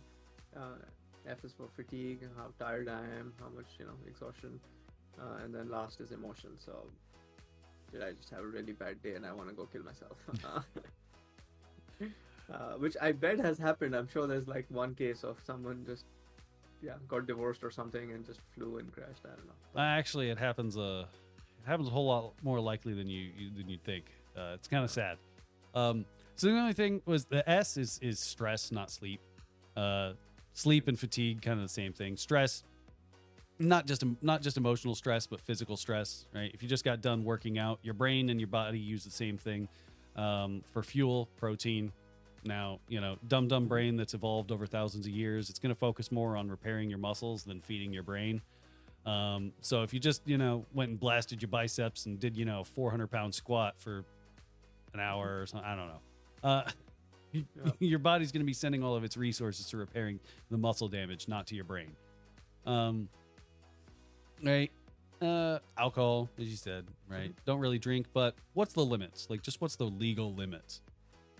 Yeah, it's funny. This is one of the questions I got wrong in my exam, and I was like, oh, it doesn't really apply to me, but it's 0.04 plus 8 hours plus not under effects of any. So it's not just a time. The effects also don't. Right, including hangover. Right, because alcohol, let's be honest, it just borrows happiness from tomorrow. And the hangover is the result, right? So let's talk about hypoxia. Hypoxia is actually a pretty big deal in your airplane, given that it can actually get up to the altitudes where hypoxia is a genuine concern. So what are the 4 different types of hypoxia? So I don't remember the names, but I'll describe them to you. So one is just lack of oxygen because of the air. One is the carbon monoxide poisoning. One is the inability of your oxygen to bind to the red blood cells. So just for anemic patients or other types of patients. What's the last one? I forget. But yeah. Okay. So we've got hypoxia. That's that lack of pressure, right? Because our lungs, they function based on pressure, right? Because we all know that the portion, right? The proportions don't change as we go up in the atmosphere, right? No matter if we're at 18,000 feet or 8,000 feet or 2,000 feet, there's still going to be about 29% oxygen, and the remainder is like nitrogen and then like 1% of weird shit. So hypoxia is due to the lack of pressure. Like, it's how people pass out on top of Mount Everest, right? Then we got hypemic. That's that CO2 poisoning, right? Yeah. That's also the same kind of. That's also the inability of your blood cells to carry the oxygen. Okay. So those are 2 in the same, because the carbon monoxide binds to your red blood cells. whether it be your red blood cells are damaged and they can't carry oxygen, or there's something else bound to them preventing them from carrying oxygen. Still hypemic. Then we've got stagnant. This is G forces, the fighter jets, but also it's, I sat on my foot for too long, or I was sitting too long and now my butt's numb. That's technically stagnant hypoxia. Then we have histotoxic. This is like continuous damage. This is that buddy that, chain smokes like a chimney. Somebody poisoned, like alcohol poisoning, right? This is damage to your cells. This is damage to the tissues, so that when the oxygen gets to the tissues, they can't even use it when it gets there. Okay. The reason it's important to know the different kinds is, well, what the cures are different, right? So if you've got somebody who's hypoxia, you just give them oxygen and they'll be fine. Probably. Yeah, no, I have a whole thing I put in the plane here. Okay. So I would just go over this kind of checklist of what's wrong with you. That is awesome. That is awesome. Now, it's like one of those cards, the commercial planes have in case of emergency. But yeah, what's wrong with you? Now, I see you had hyperventilation on that card. So what's your recommendations for hyperventilation? Yeah, so I think it used to be breathe into a bag, but let's say if you don't have a bag, or you get someone to do an activity that takes up their brain, so they stop freaking out. So it's sing a song that requires slowing down. Wheels on the bus go round and round is probably a good one. Yeah. Hallelujah might be another one. Long deep breaths. I like row your boat. They don't need more oxygen, but they're really slowing down. So that if you're hyperventilating, that's the awesome. Now, what's the requirement for oxygen in your aircraft, or in any aircraft? Like, what's the requirements for oxygen? Yeah, so the requirements are if you're above 12,500 feet for a cumulative period of 30 minutes or more. You have to use oxygen. I think over 14,000 feet, crew must use oxygen. I think, and then there are recommendations for day and night usage. So at night usage, they want, it's not a requirement, it's a recommendation, but I guess it's a strong recommendation where they want you using oxygen, I think at 6,000 feet at night. Also, I would say if someone is a chain smoker, you probably want to put them on oxygen sooner, or they have other medical conditions. Awesome. The only thing you missed was that everyone needs oxygen above 15. Okay. Right. The recommendations, you got the night one close. It's 5, not 6. 5. The day is 10. Okay. Do you know why the night is so much lower? Yeah, because your brain has to do a lot more work to process vision at night, so it uses more oxygen. Awesome. Yep. And for some reason, our brains and our eyeballs don't provide us the sensation to breathe more like working our muscles do. If you go for a run, you get the sensation that you need to breathe more. That's why you don't pass out when you run. But for some reason, your brain and your eyeballs don't. Let's go through some hazardous attitudes. So we got anti-authority. What's the cure for anti-authority? I'm not special or different, and so go follow the rules. Yeah, the only thing I like to add to anti-authority, follow the rules is follow the rules. They're usually written in somebody else's blood. Because remember, the FAA is a very reactive agency. They are not a proactive agency. They react to tragedy by making new regulations, which means this regulation probably exists because somebody got hurt or died. Okay. Now, what about impulsivity? What's the cure for impulsivity? Slow down. Follow the checklists. Yeah, not so fast. Think the thing I keep in mind, is I learned this from basic training. My drill sergeant used to tell me, slow is smooth and smooth is fast. So slow it down, do it smoothly, and you can eventually do it fast. Okay, but don't worry about doing it fast is not the priority. Okay, invulnerability. What's the cure for invulnerability? I'm not invulnerable, and so accidents happen to everyone, and so really, yeah, stop thinking I'm above it. Yeah, exactly. It could happen to you. I know I went through my first 2 engine failures, and I made it to pavement on both of them. And I was like, I'm good. I ain't never going to end up in the dirt. Like, I fell victim to this, right? Third one, you're in the dirt. And then the third one, I was in the dirt. I'm like, God, I guess it can happen. And now I don't fly other people's dumpy airplanes. I will say that, speaking of landing in the dirt, I guess in training, what they really don't emphasize is how different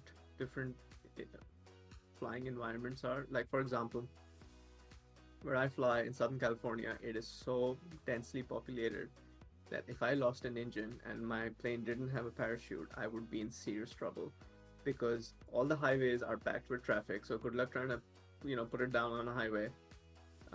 There's hills and mountains and terrain everywhere. And so even if you find a golf course, you're really looking at little hills on the golf course. And so it's really hard to find a field.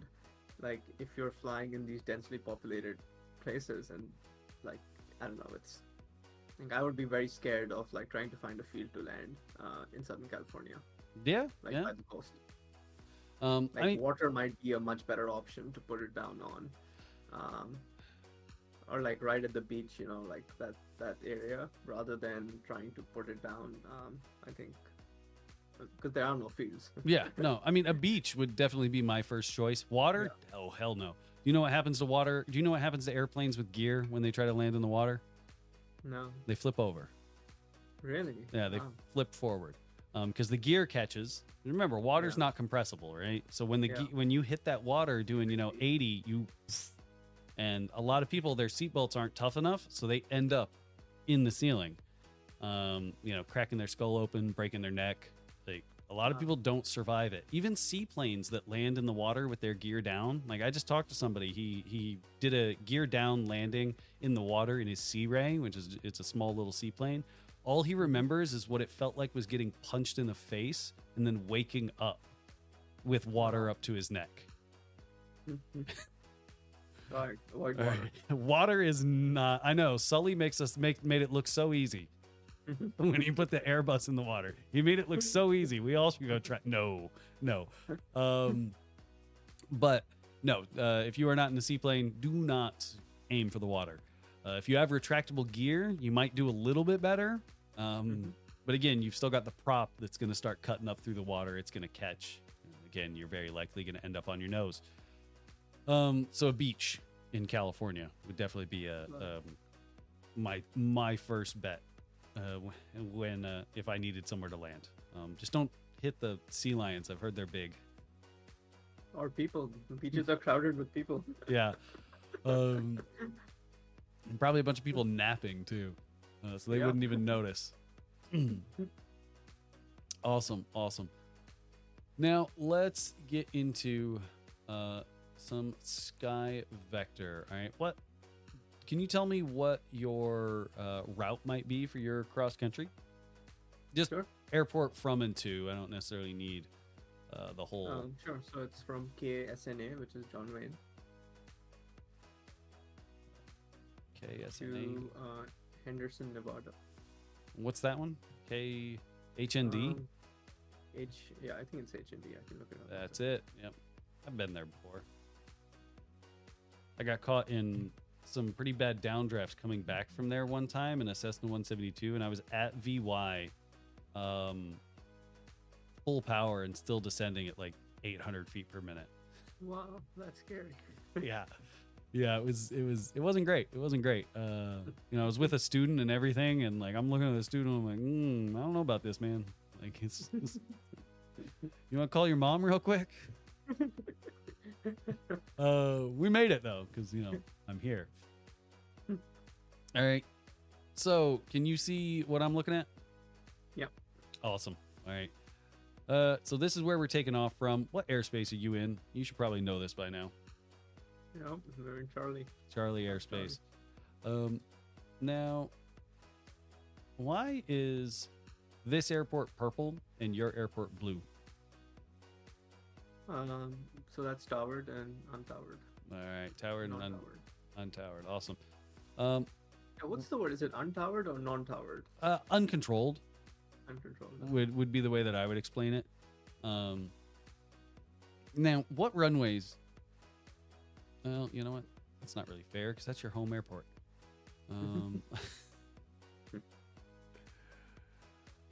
Let's see. What's this little star mean?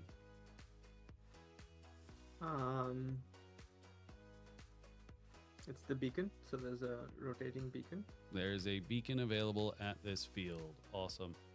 I'm adjusting the size of this so that it matches a little better for you. Now, what is this airspace right here? Delta. Up to what altitude? 2699. Awesome. What is this little flag here?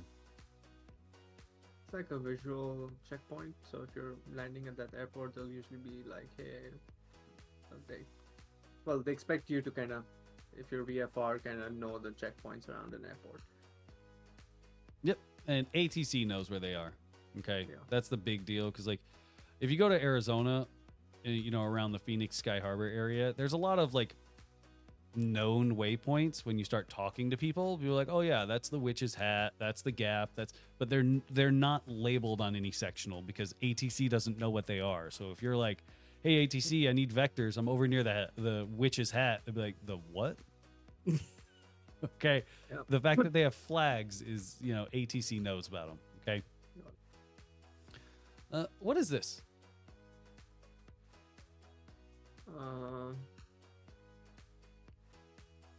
So it's a restricted, unpaved, or private. Like, is it like it's an unpaved airport?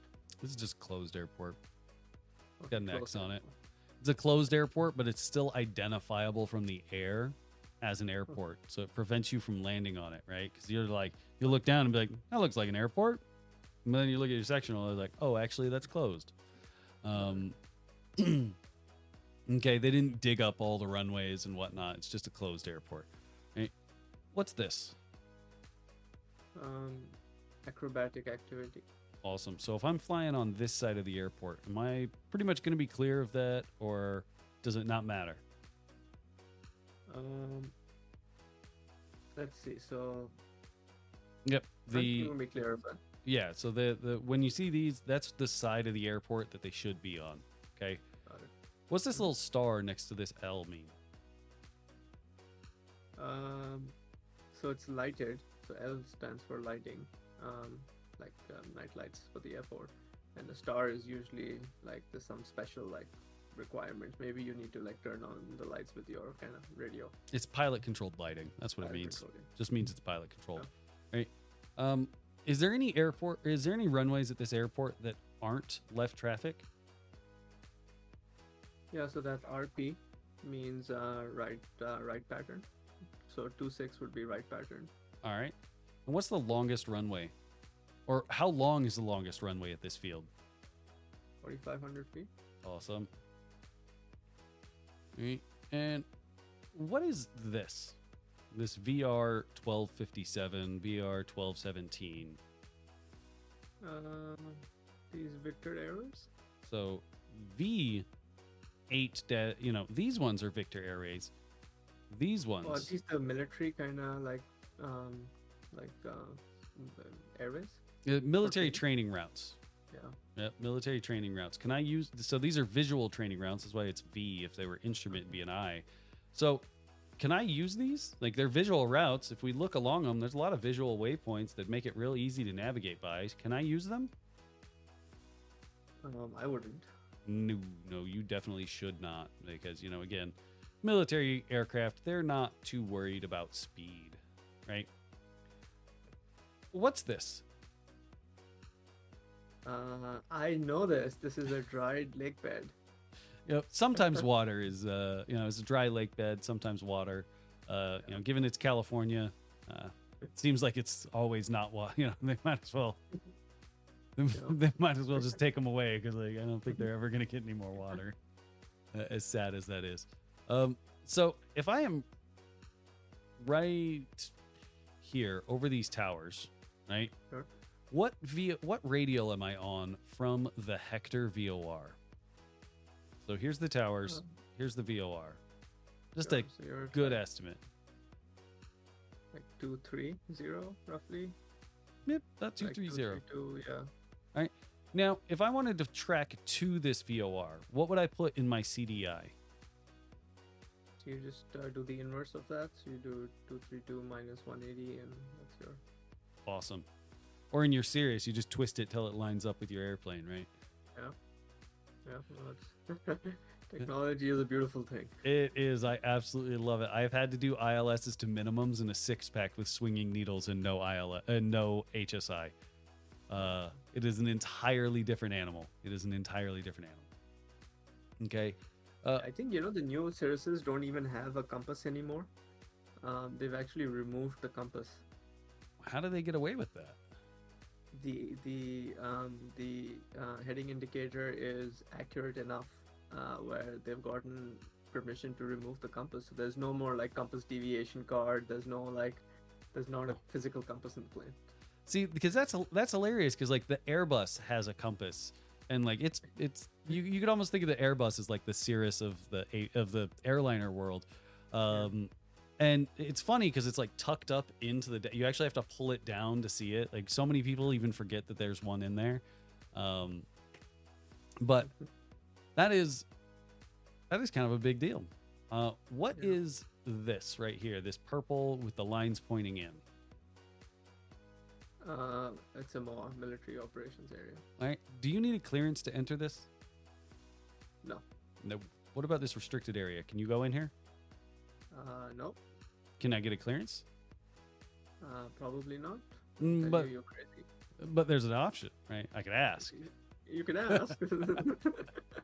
I mean, that's right, like Area 51 area, so you're probably not getting in there.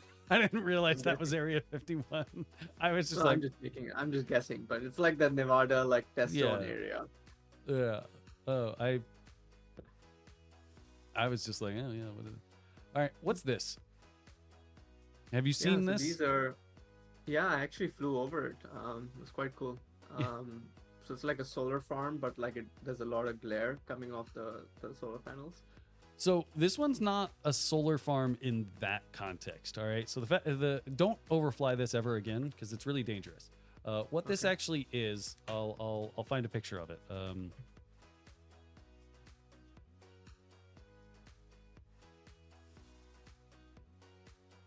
right. All right, give me 1 second. My no dog problem. is very unhappy outside now.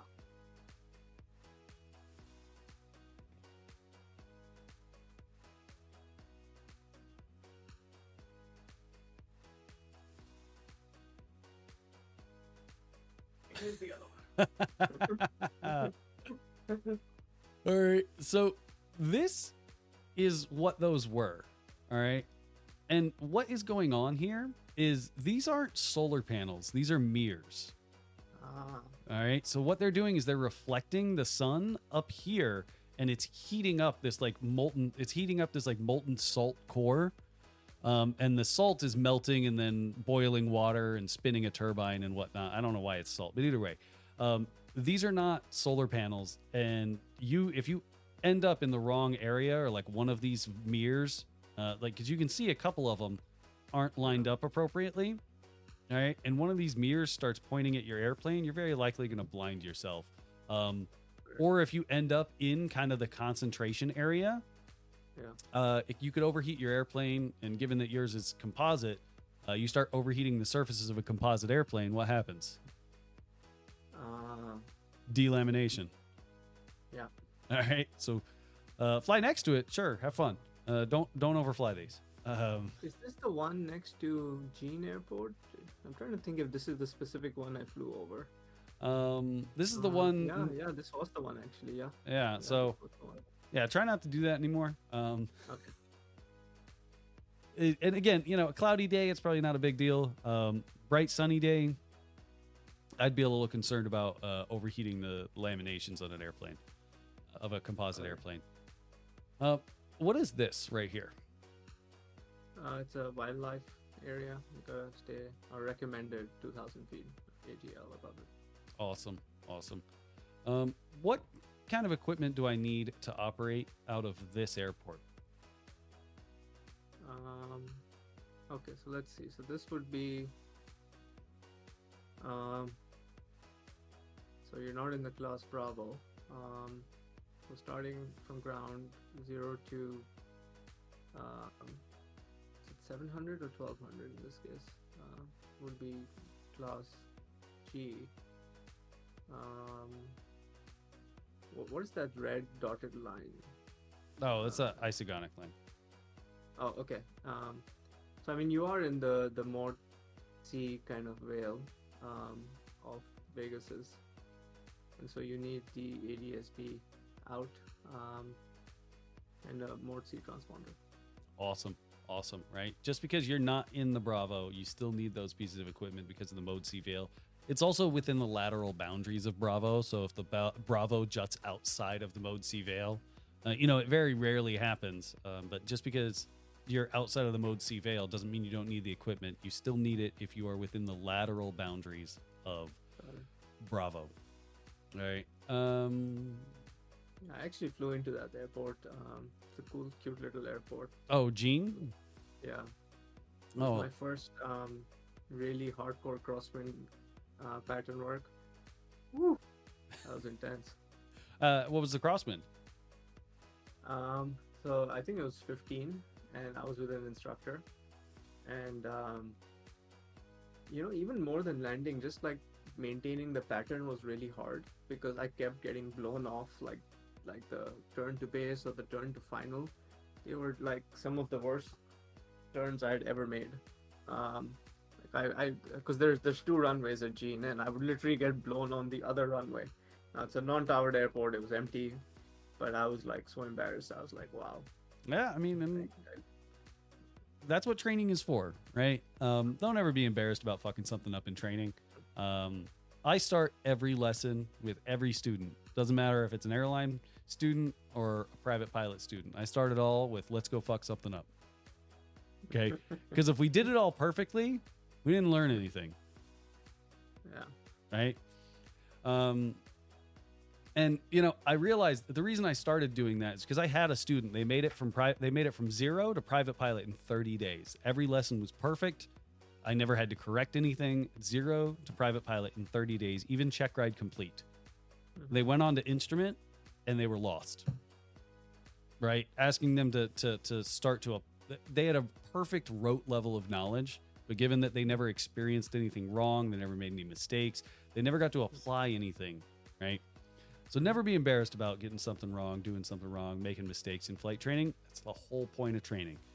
What's this big blue number? So this is terrain clearance in that area. All right, in this grid. Okay. Yeah. So if we look, here's the grid. All right. Just be glad your DPE is not going to ask you to find give me the grid coordinates of this airport by using the Latin long. My DPE maybe an just instrument or commercial. No, my DPE or my examiner made me do it in private pilot. Oh wow. So it was rough. I mean, I got it. It was rough. Mm-hmm. Okay. What's this one? I like these. What's this black, kind of shaded black circle with the black lettering?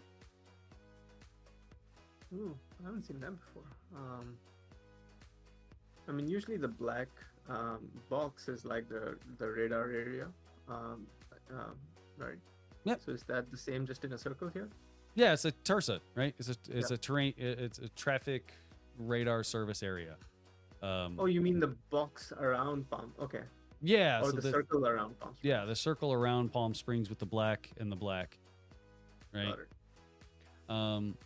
Am I required to talk to anybody if I'm out here at 4,000 feet? Okay, so let's look at this. 4,000 feet, you would be above Palm Springs. You would be 2,000 to 10,000. What airspace is that? That's the TERSA airspace. So you talk to Tursa, the ADC. I can. Am I required Yeah. to? Yeah, I mean, wouldn't you fall between 2,000 and 10,000 at 4,000? Yes, but Tersas are not mandatory. Oh, I didn't know that. Okay. Yeah, not mandatory. Obviously, don't be a dick, No. but not mandatory. Yeah, honestly, I've just not experienced the don't talk to anyone, because like all my flying has been you absolutely must talk to, and like so I've honestly not even flown like without talking to people. It's so much easier, safer for my nerves to like have someone there. Yeah, and I mean that's perfect, right? Because that could get us right into like the next question. Like, what do you view as personal minimums, right? You experienced 15 knot crosswind. Would you be okay in a 15 knot crosswind on your own? No, No, so not by choice. I mean, if I had to, because it was an emergency, sure, I could probably put it down, but no, I wouldn't. You wouldn't plan on it, right? I think 7 or 8 is probably like my limit right now. Okay, now what other personal minimums might you have? Yeah, so I've kept it very safe. I don't want to be like the other idiot Cirrus pilots, and so my don't fly at night. I think that's an easy one. As a private pilot, I know I'm allowed to, but it's not really worth it. Even with all the automation and GPS, at my level at least, I wouldn't fly in questionable weather, even though I could, like with the Fiki system and so forth. It's not worth it.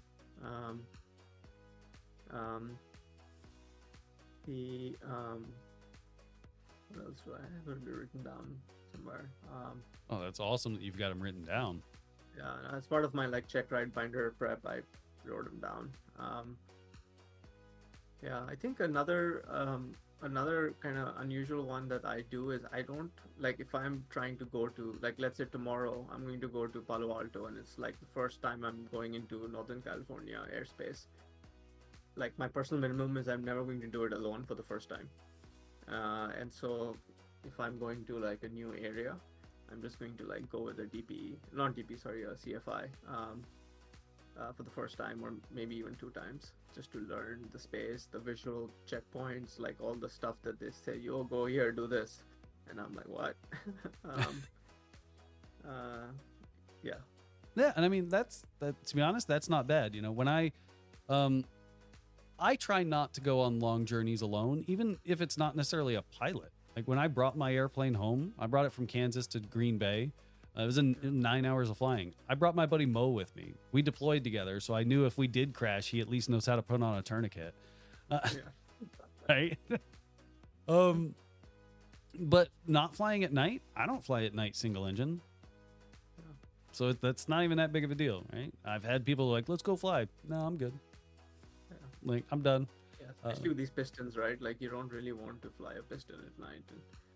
Because I have flown at night quite a few times with instructors, and man, it is hard to tell like where the ground is, like where can you put it down. Like it is. Yeah, it's hard.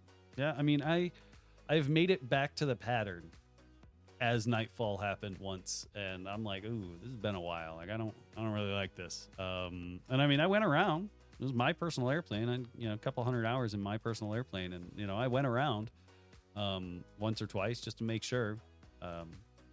My landing light was also burnt out, so that wasn't great.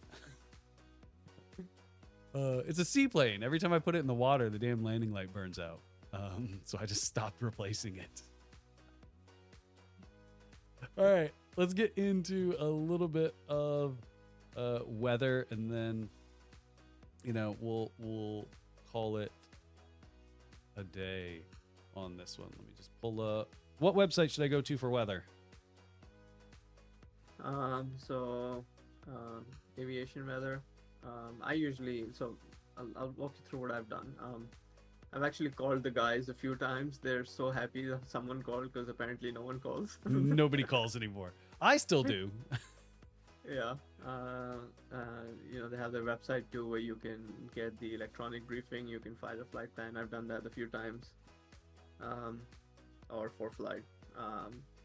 For flight gets its data from these guys anyways. So same thing. So what would you call the most accurate weather report. Pirate. You've seen the videos. Oh yeah. Oh yeah. All right. Here's a pirate. Decoding a pirate is a different question. Let's see. Yeah. So this is, United Airlines. 142, and then so that's the airline. I'm guessing number of the airline, the plane. No, I don't think that's it, No? actually. UA is just a normal pirate. Okay. I haven't Um, read the decode. Yeah, we're not worried about decoding them too much, right? We're worried about like where they were at and what we actually experienced. Yeah, so turbulence. TB's turbulence. You've got your wind before that. So you've got wind coming from 240 and 38 knot winds. Turbulence. Smooth. SMTH. I'm not sure what that is. Smooth. Oh. Saying there's no turbulence. Okay, so it's the negative. Okay, so Yeah. turbulence not. Yep. Got it. And the reason this one's getting reported is because we're right above Salt Lake City, so we're near the Rocky Mountains. Over the last few months, there's been some severe mountain waves. So ATC's asking for PIREPs to make sure that the mountain waves are gone. And you may look at this and go, "That's flight level 371. Like what? Yeah. What am I doing with this information? That's stupid, right?" Well, if they're not getting turbulence up at that altitude, the mountain waves aren't necessarily like there's probably not going to be any mountain waves, so there's probably not going to be much turbulence down at altitudes where you might be operating. Okay. Well, you and your Cirrus getting up to what, 24,000? They say it does, but I don't think in terms of personal minimums, like that's another one I have is I'm not really taking it anywhere close to that because the probability of something going wrong is just Way too high. Yeah. I keep it at like where I don't need oxygen. Like that's my personal minimum is like, keep it like 12,000 or under, and Yeah. that's good. Yeah, I mean, I got a buddy that has an airplane like mine, but he has the turboed one, and it technically puts its service ceiling at 19,000. But he's like, why? Like, why would I? Yeah. Why am I going to take a seaplane up to 19,000? Another scam they do is they advertise all the air speeds when they're trying to sell you a plane at that 25,000. Which is so not true because you're never really going to fly an unpressurized cabin at 25,000. No. Right? It's just so. Yeah. Can you get that thing pressurized? No. No, there is no pressurization options. No, I think on the Pipers, right? There was where you could convert it, but no, not on the Cirrus. Yeah, Apparently, the fuselage, just the way they've built it, cannot be pressurized, so they would have to redo the fuselage. Oh, yeah, I guess that's not really worth it at that point. I know, there were some Pipers. I think the DA62 can be pressurized, and it's about the same price as the Cirrus, isn't it? Slightly more. Yeah. That's the twin engine, right? Mhm. Twin piston. Yeah. Yep, twin piston that's that a nice uses you can put Jet A in it. Yeah. Even though it's Yeah, that's FADEC. That actually has FADEC. yeah. Is that the upgrade plane when you get your multi-engine? No. I'm thinking maybe a turboprop like a M500 or M600. Yeah, I mean that'd be nice. Just look into the insurance requirements. 'Cause that stuff 500 hours. 500 hours, and then a lot of them they require annual training too. Oh yeah. It's nuts. Like my airplane, the moment I hit, I think it's 60, they require me to go back for annual training. Now, don't get me wrong, I got a couple of years between here and there. But a lot of people sell them. There's certainly the law of diminishing returns when it comes to price. These planes, right? The faster they go, the price increases exponentially, but the speed increases linearly. Yeah. And at some point, you're just like, dude, this is just not worth it. No, it's not worth it. And there was a even if you can afford it, it's there's a part of your brain which is you're lighting money on fire. yeah. Buy a seaplane, right? You might as well. People say if it flies or floats, rent it. I fucked off and got something that did both. There's a third part to that. Yeah, I like to leave that one out. Yeah, just pointing it out. Yeah. This is supposed to be a family-friendly street or family-friendly. All right, so we're looking at some weather. I don't like that one. All right. Oh, that one kind of sucks too. You're trying to find one with lots of remarks. Yeah, I'm trying to find one that kind of, it's like, See, I'm from Southern California. All my tasks look clear, no problem. I haven't even seen most of these remarks on a TAF before. But yeah, that's right. MDA, is that the one I'm looking for? No, come on. You know, you could probably try mine because there is a storm coming tomorrow. All right. So try KSNA. KSNA. Yeah. Awesome. When would you expect the lowest ceiling? Okay, so let's just see. Overcast at 1100. From. So you've got broken at 2000, overcast 2000. So low ceiling is right now. So the first one.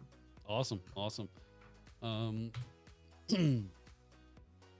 to find one down in Florida, and I just can't remember any of them to say. That's one. And it's clear in Florida for the first time ever. Cape Pie, that's a nice airport name. I forget the name. It's Allegiant operates out of there. It's the only reason I know it. All right, let's look at this chart. All right, now a lot of students look at this chart and they're like, what the hell am I supposed to do with this? So I'm not necessarily asking you like, hey, what do you expect over here? What do you expect over here? Mm-hmm. How would you include this chart in your aeronautical decision making on whether or not you're going to go or not go? Yeah, so this is a prognostic chart. It's kind of telling the future. So it's talking about not the present, but where things will go. And so you're looking at front systems, right? So for me, Southern California on the bottom left, you see a L, which is a low pressure system. Low pressure systems are associated usually with bad weather, maybe thunderstorms. And so, which makes sense because there's bad weather coming tomorrow. And so no surprise, there's a low pressure system. Awesome, right? And you're starting to see that weather as we start to increase. And look, there it is, 24 hours from now, precipitation, right? What I like to think of these is kind of like a long-term plan, big picture plan. When you start, especially in your airplane, since you got some decent range and you got some decent speed to do it at, using these to kind of plan your route to try and avoid weather. Especially, for you, it's probably not going to be a big deal because you're like, oh, it's my airplane. I'm only going to fly when it's enjoyable to fly it. I'm not going to fly in shitty weather, even if there's the chance of it. But, when I was ferrying airplanes, when I ferried an airplane from the tip of Florida way up to here, it was long, right? So I'm looking at prog charts to be like, okay, if I see right now, well, it's going to take me about 6 to 9 hours to do the flight. So if I'm looking through these two different areas, looks like I'm going to have some high pressure. There might be some rain, but I'm seeing those isobars start to separate, so the weather should start to get better the closer I get, right? Mm-hmm. Yeah. Makes sense. Awesome. Yeah. Where's the freezing level in Northern California?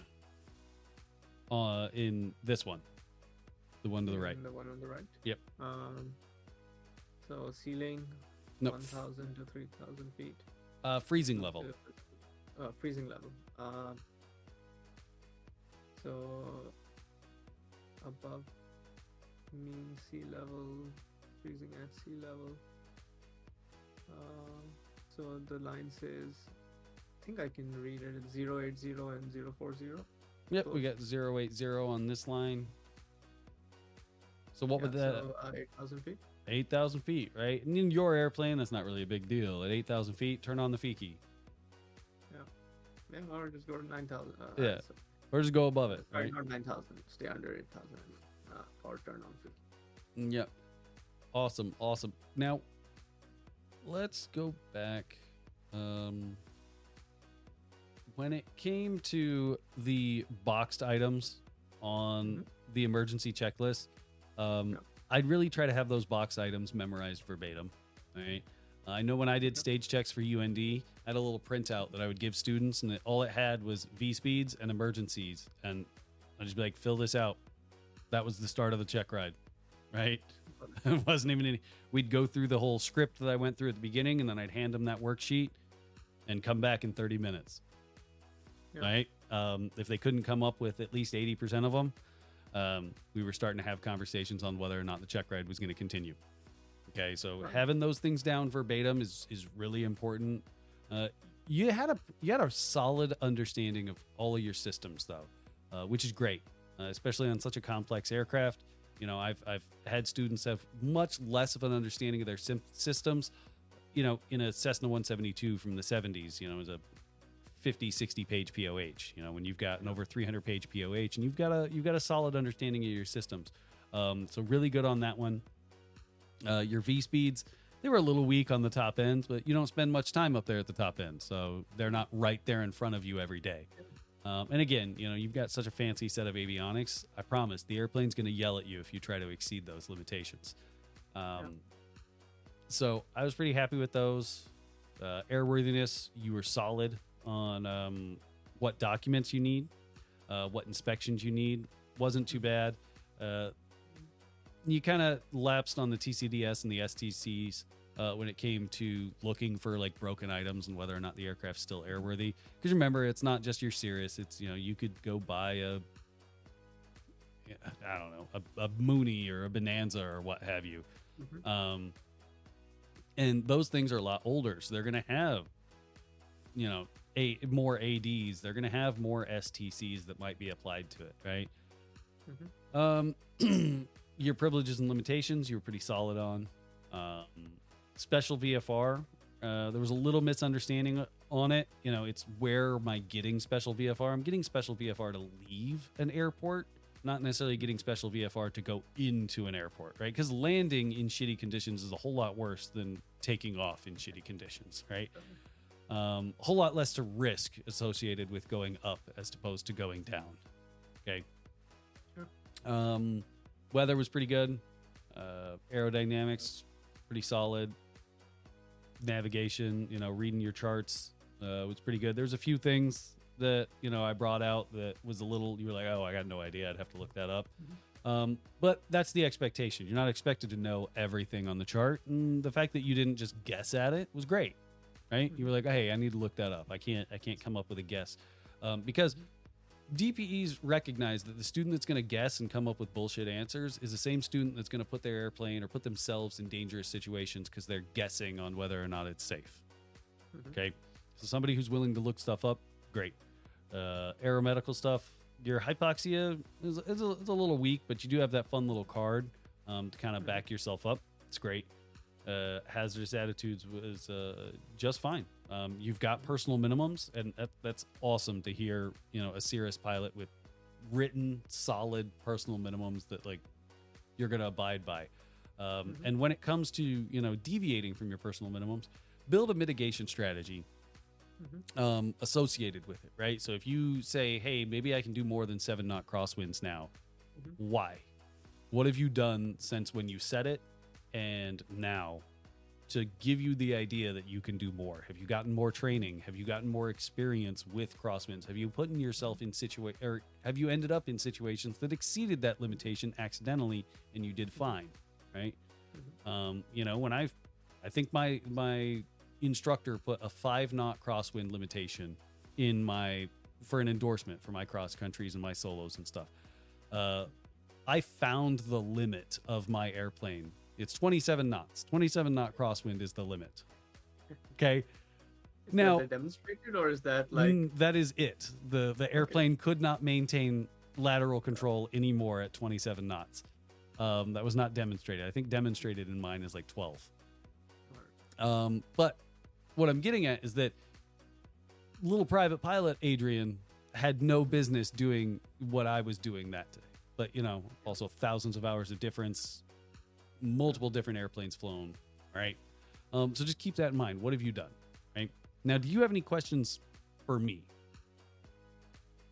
Yeah, you answered most of them in terms of how I did. That's the biggest question. What to work on. I have it written down here. Yeah. Is there something I should know that I don't know? Everything. No. No, I mean, just when you go in for a check ride, try not to be nervous about it, right? DPEs, some are friendly, some are not. Have a conversation, talk to them. If you need to take a break, take a break. Ain't nothing stopping you from taking a break. If you're not comfortable in the weather conditions, if you're not if they exceed your personal minimum, speak up. Do not let a DPE bully you into failing a check ride. Okay? But even if you do fail, shit happens. Go and redo the sections that you need to redo, right? Just because you fail a check ride doesn't mean you got to do the whole thing over again. Just means you got to do the stuff that you failed and that you missed. Yeah. Okay? Don't let it bother you. I failed one stage check. It was an instrument stage check. Sucked. Hurt my feelings. Me and my buddies went and got lunch. And then I studied and went and passed it like 2 days later. Okay? So don't be worried about it. You'll do great. It's nice to see a Cirrus pilot, kind of taking it a little bit more seriously. No pun intended. I like to live, That's All right, man. You enjoy the rest of your day. All right. Thanks, man. Appreciate it.